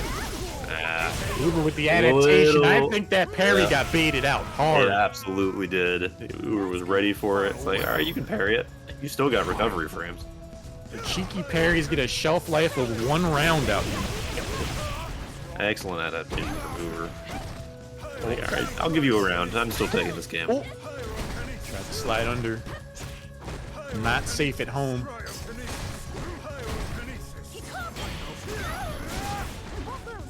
Clean.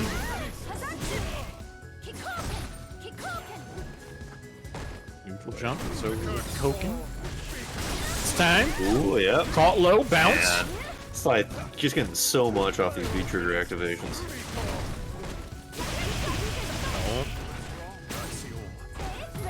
Leg saves the V-trigger, activates it now. Oh. Safe. I like using that just to push him back.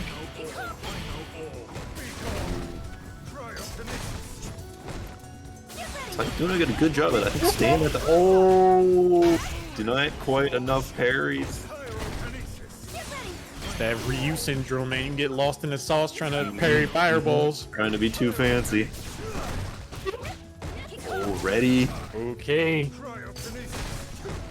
Man, this is anyone's game. There's so much on the line. First game comes down to just... Oh my god. Playing with fire with the parries. The EX Fireball finishes him off. Very smart from Uber.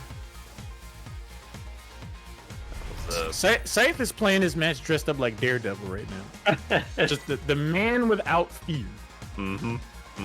Like he's in Yam territory, just parrying fireballs. Like, sure, yeah. You throw it, I'll just parry again, of course. It's like, sure, you could clip me with one of the many long-range buttons. I don't care. Uber definitely doing a good job of adapting to those parries. Good patience there from Scythe. Absolutely. I'm pressing the button. Willing to take There's those on throws. lock. Ooh. Uber all the way down to almost dead here.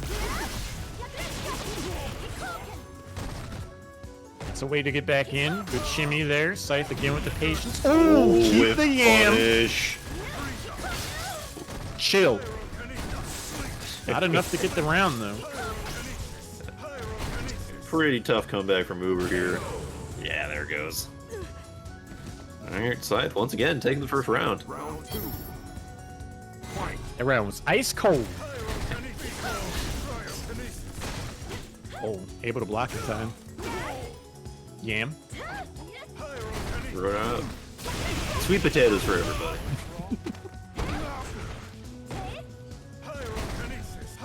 Gently showing off some Irish heritage. Careful, careful. Oh, critical art is available here.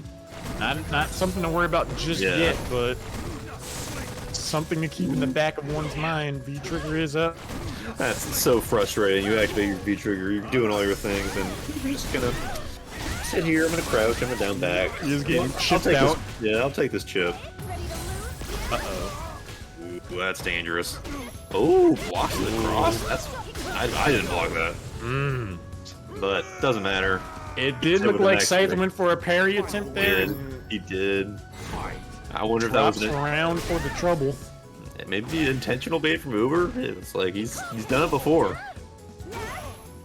Yeah, the reverse psychology of it is just like, see someone getting big value off of a flashy thing like the parry. You seen him kind of leaning on it perhaps a bit too much in some instances. It starts to become more of a liability. Go for the reverse it. Ooh. Scythe, maybe? Oh, there it is. Man, he's still going for it. That's very impressive, honestly. It's like, even though Uber has shown that he can counter it a few times, it's like, you know, I'm still gonna do it. He's committed like you read about. Oh, damn. Ooh, that should do it. UberIsYummy takes game one. Great conversions. Oh, that's two now. UberIsYummy Oh, that is is two. on the verge. My bad. Yeah, that's one game away from the whole thing.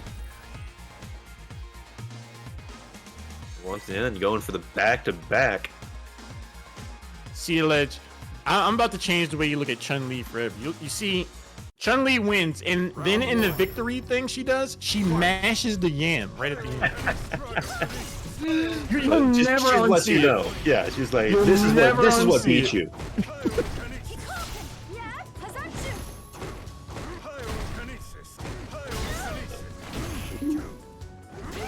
You're gonna be playing this game 3 business days from now, and just see that, and you'll be like, he was right. Close your eyes at night, see Chun-Li sliding in with that fist. It's like there's no escape. Just like there's no escape from Uber in this corner here. Fucking The dominant. pressure is on. Ooh, all right. Well timed. Direct follow up. Ooh, that might Bro. kill. Yeah, that does it. Uber's gonna have to take an Advil and try again round 2. Scythe, I believe, has won round 1 every single game. It's Uber definitely a third quarter kind of guy. That's one of those like interesting stats when you watch an NFL game. Like they always get a touchdown in their first possession in each game. Yeah, it's like who's better out the gate? Check there, back throw. Enjoy the corner. Oh. I feel like Uber is just very content to just block the ice move and just have some distance and just kind of wait it out. Scythe did not get any value at all that time off of Z-Trigger. Uber seems very unbothered on defense. Taking pretty much anything Scythe's throwing at him. Oh. Flipped. Oh man, in the corner, this might be death. Ooh, almost. The shimmies. Yam. What kills you? Just careful. Don't press the button. Just You're in the Chun-Li zone. Yam. Show off that yoga work. Oh my god. Chun-Li showing off. Yeah, against these tall characters. Making it happen. Down on the board until you're gonna be juggling for a little bit. Yeah. Oh, drop me.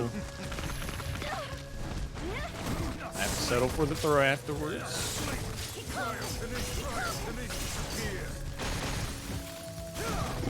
Dashing all the way Fireball in. gets Scythe in. We're ready with the tech. Momentum shifting here. Oh, Could be the final round of the tournament. The final combo. one interruption That left, and it's does going it. to be the off-speed pitch. Now, watch the animation. Hit one. And Jam. and that does it. UberIsYummy. 3-0, dropping a single game this whole tournament. Wins Rainier Rushdown number 8. Scythe was able to slice through the competition, but ultimately his Uber arrives. Taking him, unfortunately, not to Harmony as he wanted, but to jail with Interpol. Very well Lock done, him up. Uber. Lock him up. Like this dude's the Illuminati. Like this dude's crazy. All the way around, amazing performances from everyone we had the pleasure of seeing in bracket. The veteran bracket never disappoints. The rookie bracket isn't disappointing either. Never. Every time I get the good fortune to come out and commentate these games and check out the rookie bracket, I'm always impressed. Just It's always great a good time. stuff. Great stuff for the Pacific Northwest region. Well, that's going to do it for us tonight in terms of the games. You know, if you want to ever join us, like we mentioned at the top of the bracket, got 2 more Rainier Rushdowns in Street Fighter V before 6 comes out. That's so crazy, man. Too crazy. Every 2 weeks, if you want to get involved, you can join the Discord. We've got a link down either this side or this side. I don't know what side is it. That No, one. it's all the way on the other side. You know, but I've been AllegedCryptid. Been great commentating with you, Lauren. Likewise, man. This was a ton of Yeah, fun. it was We get to great do it fun. again. Absolutely. And hope you guys at home enjoyed it. And I think we'll see you next time. Take it easy, everyone.